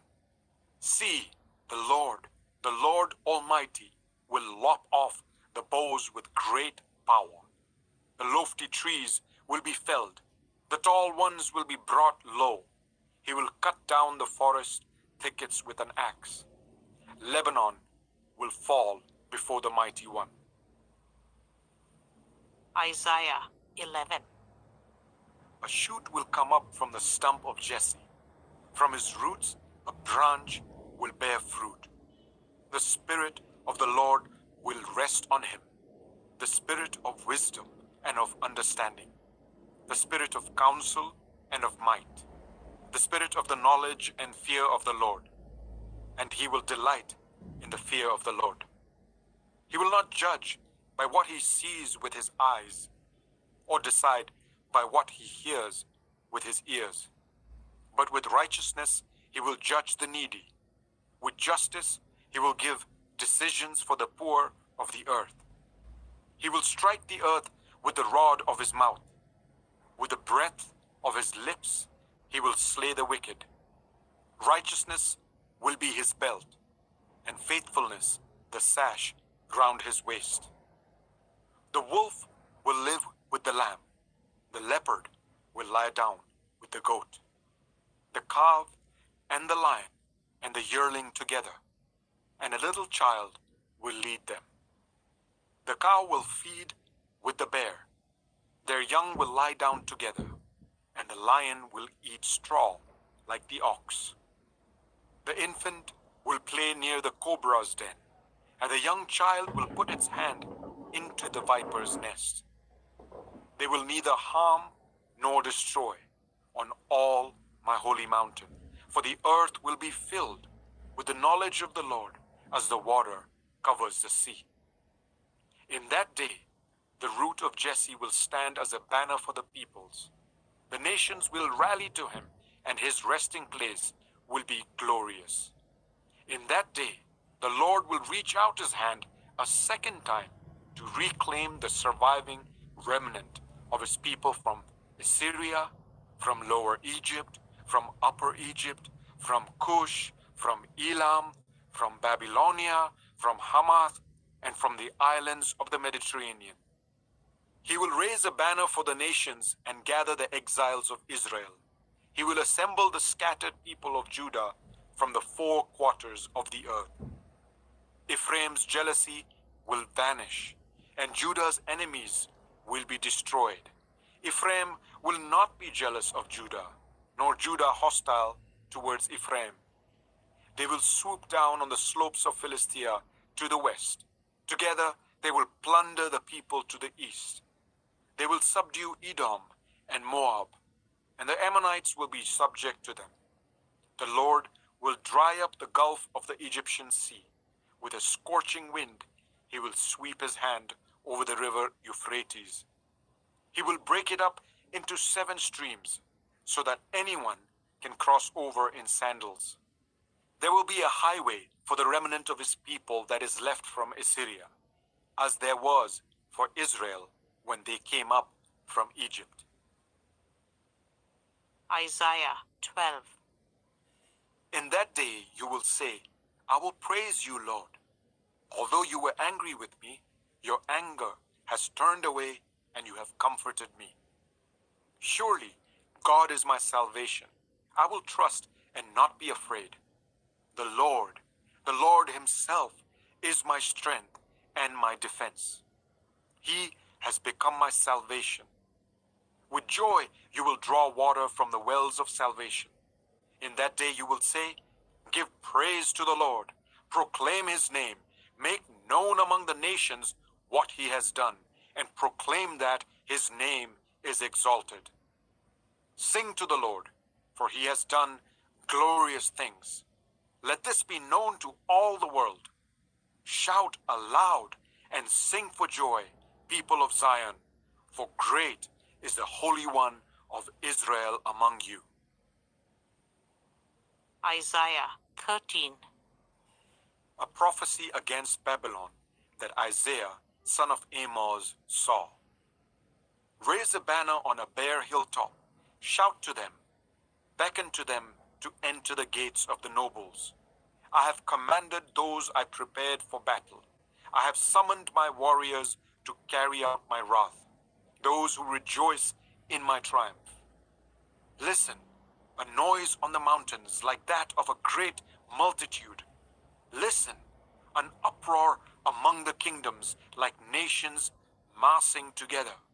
The Lord Almighty is mustering an army for war.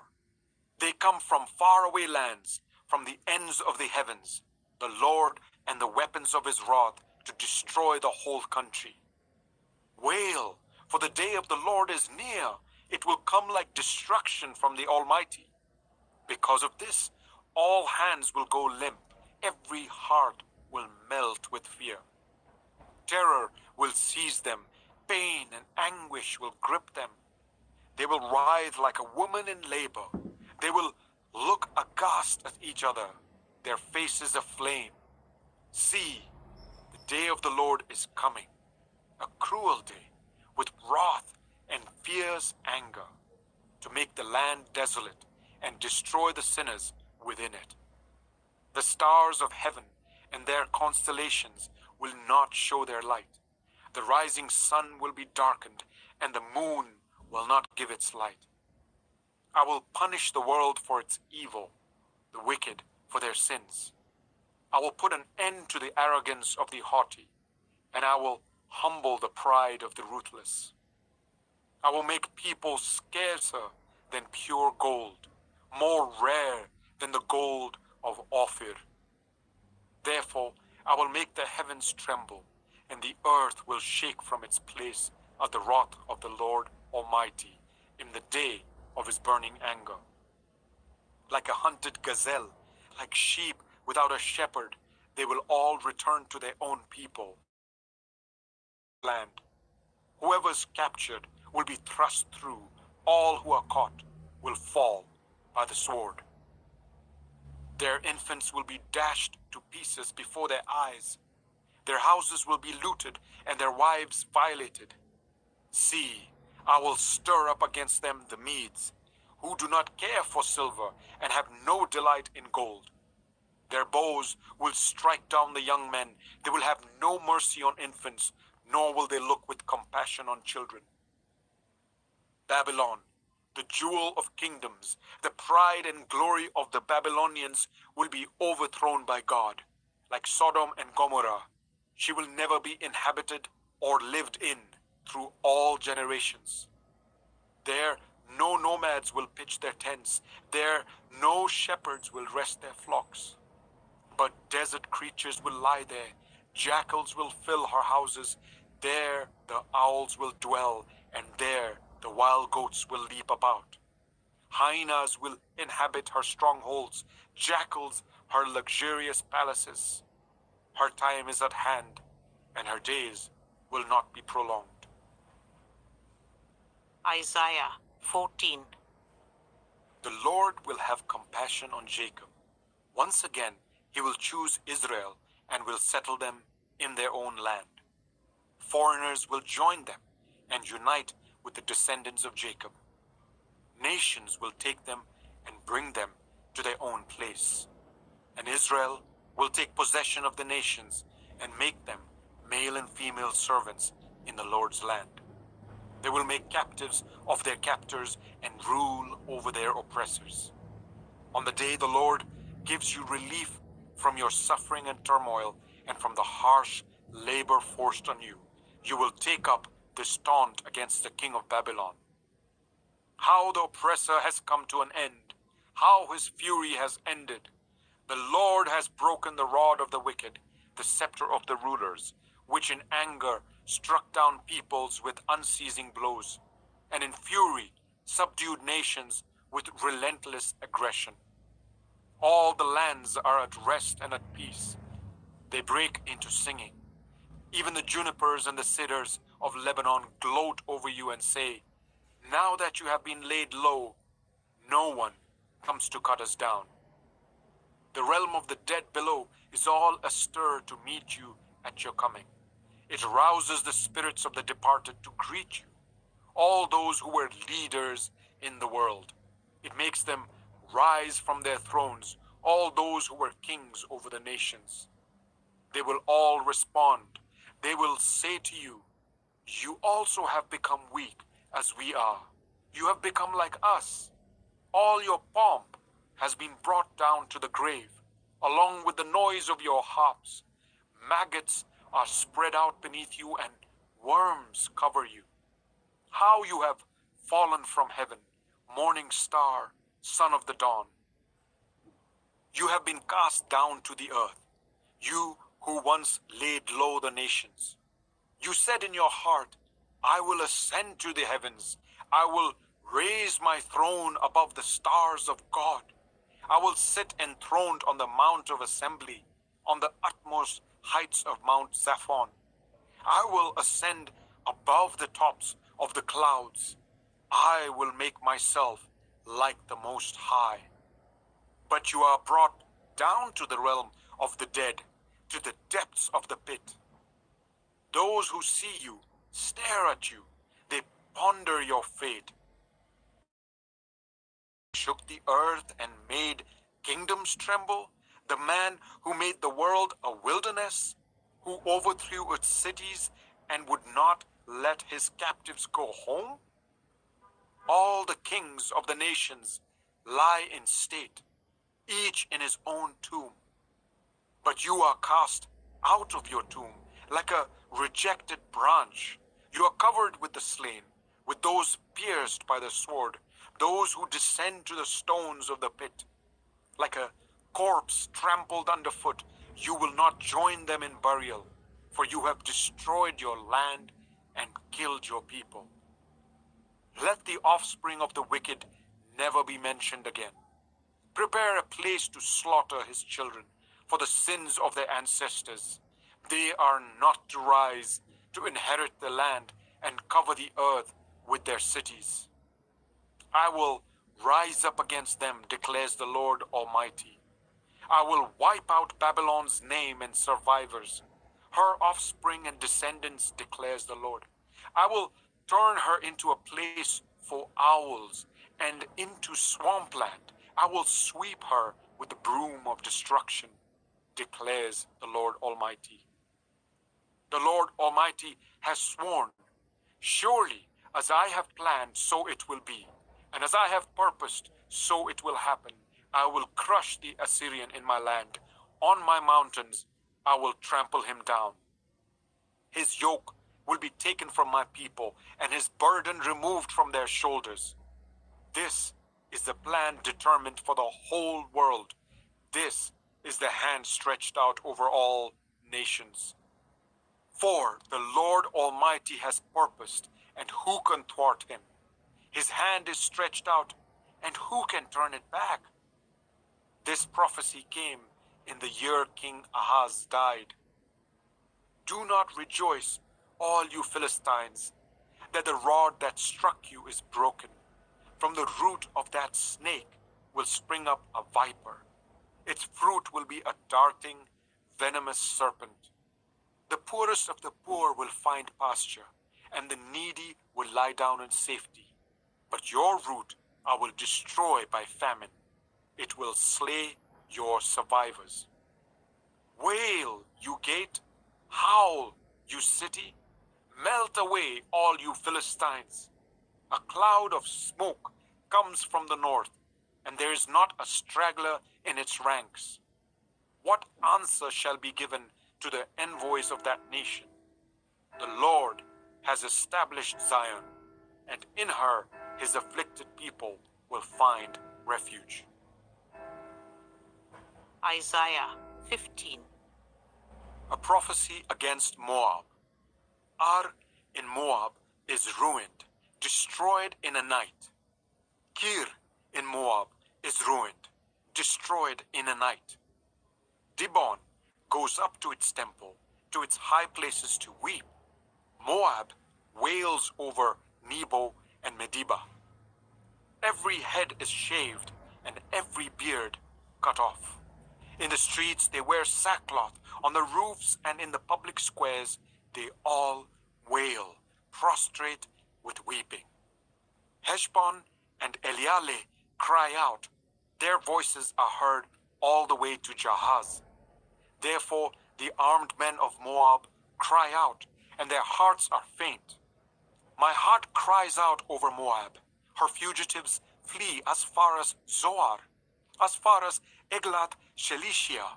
They go up the hill to Lohith, weeping as they go on the road to Horonaim. They lament their destruction.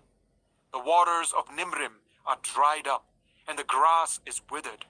The vegetation is gone, and nothing green is left.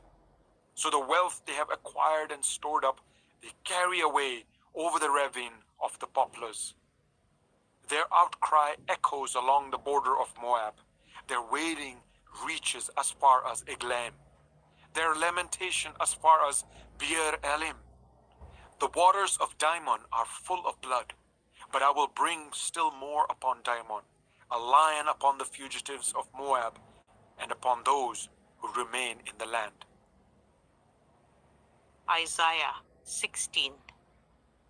Send lambs as tribute to the ruler of the land, from Selah, across the desert, to the mount of daughter Zion. Like fluttering birds pushed from the nest, so are the women of Moab at the fords of the Arnon.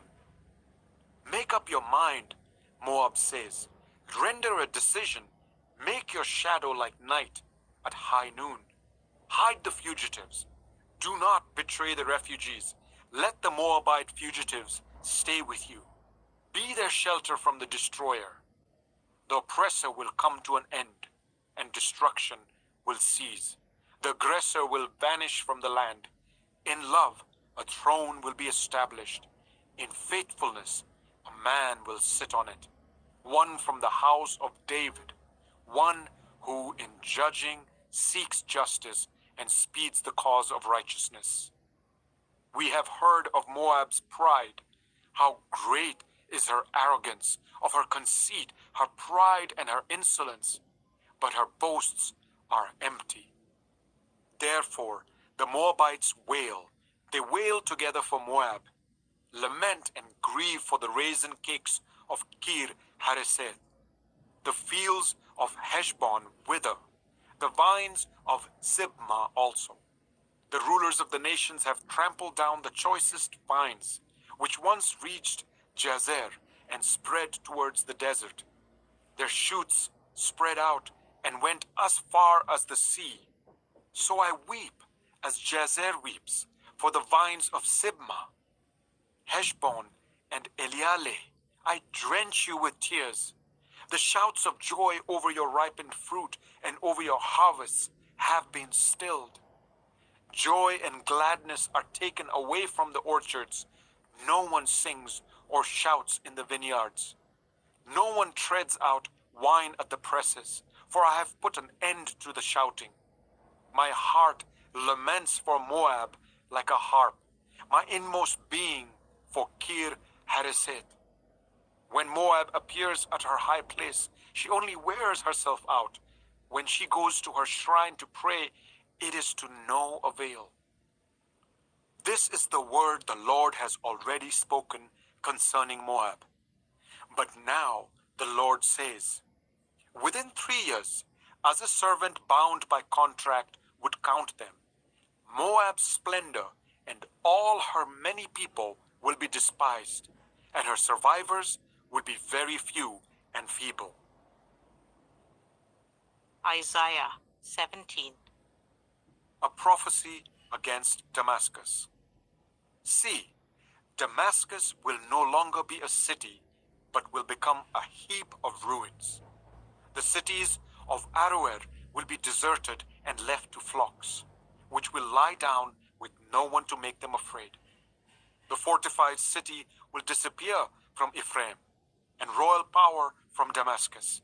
The remnant of Aram will be like the glory of the Israelites, declares the Lord Almighty. In that day, the glory of Jacob will fade. The fat of his body will waste away. It will be as when reapers harvest the standing corn, gathering the corn in their arms, as when someone gleans ears of corn in the valley of Rephaim. Yet some gleanings will remain, as when an olive tree is beaten, leaving 2 or 3 olives on the topmost branches, 4 or 5 on the fruitful boughs, declares the Lord, the God of Israel. In that day, people will look to their Maker and turn their eyes to the Holy One of Israel. They will not look to the altars, the work of their hands, and they will have no regard for the Asherah poles and the incense altars their fingers have made. In that day, their strong cities, which they left because of the Israelites, will be like places abandoned to thickets and undergrowth, and all will be desolation. You have forgotten God, your Savior. You have not remembered the rock, your fortress. Therefore, though you set out the finest plants and plant imported vines, though on the day you set them out, you make them grow, and on the morning when you plant them, you bring them to bud, yet the harvest will be as nothing in the day of disease and incurable pain. Woe to the many nations that rage. They rage like the raging sea. Woe to the peoples who roar. They roar like the roaring of great waters. Although the peoples roar like the roar of surging waters, when he rebukes them, they flee far away. Driven before the wind like chaff on the hills, like tumbleweed before a gale. In the evening, sudden terror. Before the morning, they are gone. This is the portion of those who loot us, the lot of those who plunder us. Isaiah 18. Woe to the land of whirring wings along the rivers of Cush, which sends envoys by sea in papyrus boats over the water. Go, swift messengers, to a people tall and smooth-skinned, to a people feared far and wide, an aggressive nation of strange speech, whose land is divided by rivers. All you people of the world, you who live on the earth, when a banner is raised on the mountains, you will see it, and when a trumpet sounds, you will hear it. This is what the Lord says to me. I will remain quiet and will look on from my dwelling place, like shimmering heat in the sunshine, like a cloud of dew in the heat of harvest. For before the harvest, when the blossom is gone and the flower becomes a ripening grape, he will cut off the shoots with pruning knives and cut down and take away the spreading branches. They will all be left to the mountain birds of prey and to the wild animals. The birds will feed on them all summer, the wild animals all winter. At that time, gifts will be brought to the Lord Almighty from a people tall and smooth-skinned, from a people feared far and wide, an aggressive nation of strange speech, whose land is divided by rivers. The gifts will be brought to Mount Zion, the place of the name of the Lord Almighty. Isaiah 19. A prophecy against Egypt. See, the Lord rides on a swift cloud and is coming to Egypt. The idols of Egypt tremble before him, and the hearts of the Egyptians melt with fear. I will stir up Egyptian against Egyptian. Brother will fight against brother, neighbor against neighbor, city against city, kingdom against kingdom. The Egyptians will lose heart, and I will bring their plans to nothing. They will consult the idols and the spirits of the dead, the mediums and the spiritists. I will hand the Egyptians over to the power of a cruel master, and a fierce king will rule over them, declares the Lord Almighty. The waters of the river will dry up, and the riverbed will be parched and dry. The canals will stink, the streams of Egypt will dwindle and dry up. The reeds and rushes will wither, also the plants along the Nile at the mouth of the river. Every sown field along the Nile will become parched, will blow away and be no more. The fishermen will groan and lament, all who cast hooks into the Nile. Those who throw nets on the water will pine away. Those who work with combed flax will despair. The weavers of fine linen will lose hope. The workers in cloth will be dejected, and all the wage earners will be sick at heart. The officials of Zoan are nothing but fools. The wise counselors of Pharaoh give senseless advice. How can you say to Pharaoh, I am one of the wise men, a disciple of the ancient kings? Where are your wise men now? Let them show you and make known what the Lord Almighty has planned against Egypt. The officials of Zoan have become fools. The leaders of Memphis are deceived. The cornerstones of her peoples have led Egypt astray. The Lord has poured into them a spirit of dizziness. They make Egypt stagger in all that she does, as a drunkard staggers around in his vomit. There's nothing Egypt can do, head or tail, palm branch or reed. In that day, the Egyptians will become weaklings. They will shudder with fear at the uplifted hand that the Lord Almighty raises against them. And the land of Judah will bring terror to the Egyptians.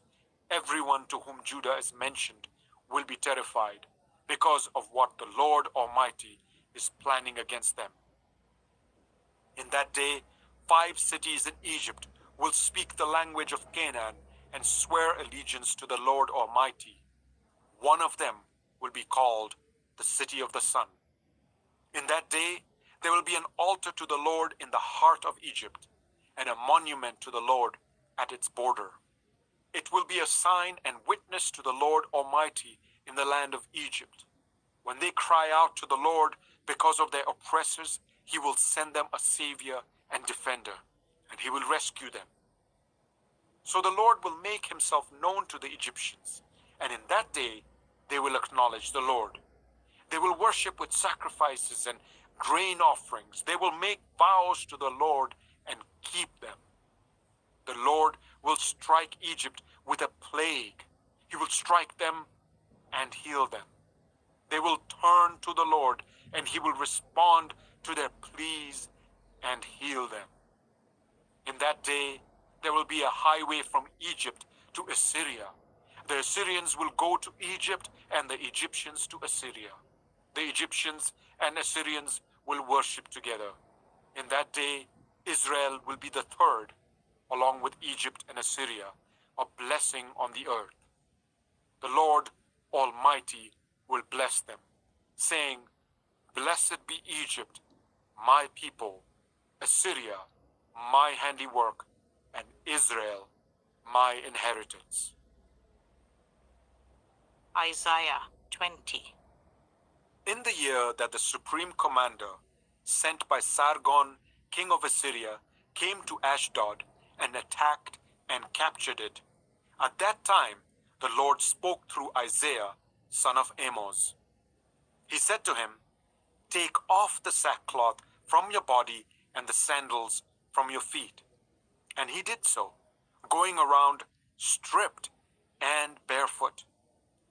Then the Lord said, Just as my servant Isaiah has gone stripped and barefoot for 3 years, as a sign and portent against Egypt and Cush. So the king of Assyria will lead away, stripped and barefoot, the Egyptian captives and Cushite exiles, young and old, with buttocks bared, to Egypt's shame. Those who trusted in Cush and boasted in Egypt will be dismayed and put to shame. In that day, the people who live on the coast will say, "See what has happened to those we relied on, those we fled to for help and deliverance from the king of Assyria. How then can we escape?" Isaiah 21. A prophecy against the desert by the sea. Like whirlwinds sweeping through the southland, an invader comes from the desert, from a land of terror.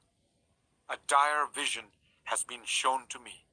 The traitor betrays, the looter takes loot. Elam, attack. Media, lay siege. I will bring to an end all the groaning she caused. At this my body is racked with pain. Pangs seize me, like those of a woman in labor. I am staggered by what I hear. I am bewildered by what I see. My heart falters. Fear makes me tremble. The twilight I longed for has become a horror to me. They set the tables, they spread the rugs, they eat, they drink. Get up, you officers, oil the shields. This is what the Lord says to me. Go, post a lookout, and let him report what he sees.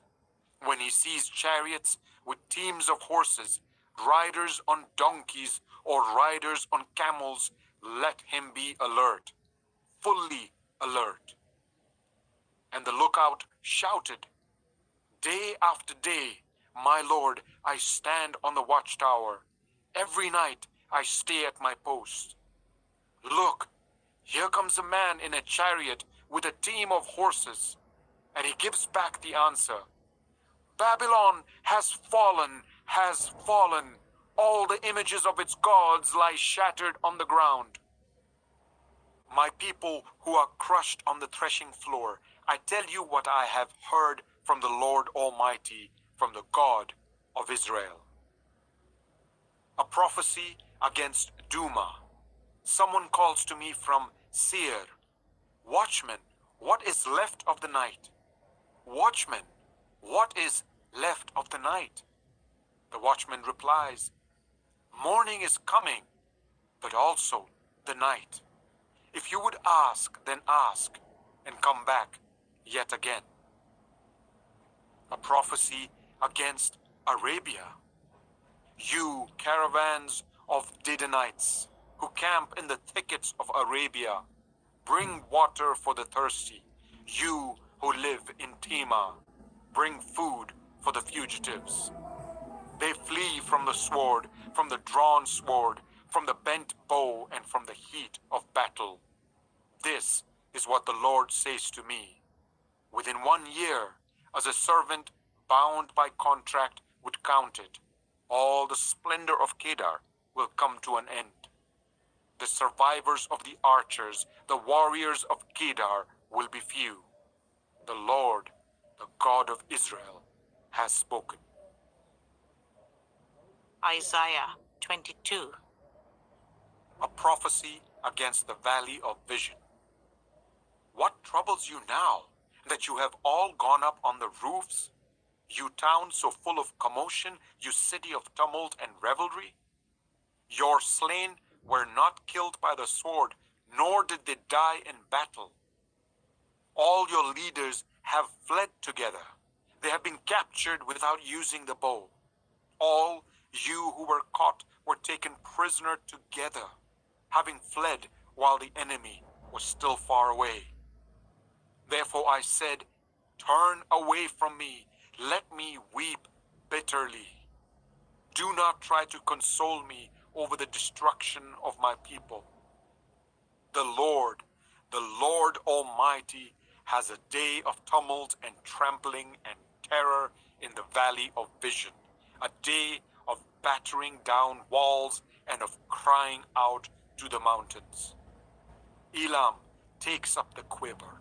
With her charioteers and horses, Kir uncovers the shield. Your choicest valleys are full of chariots, and horsemen are posted at the city gates.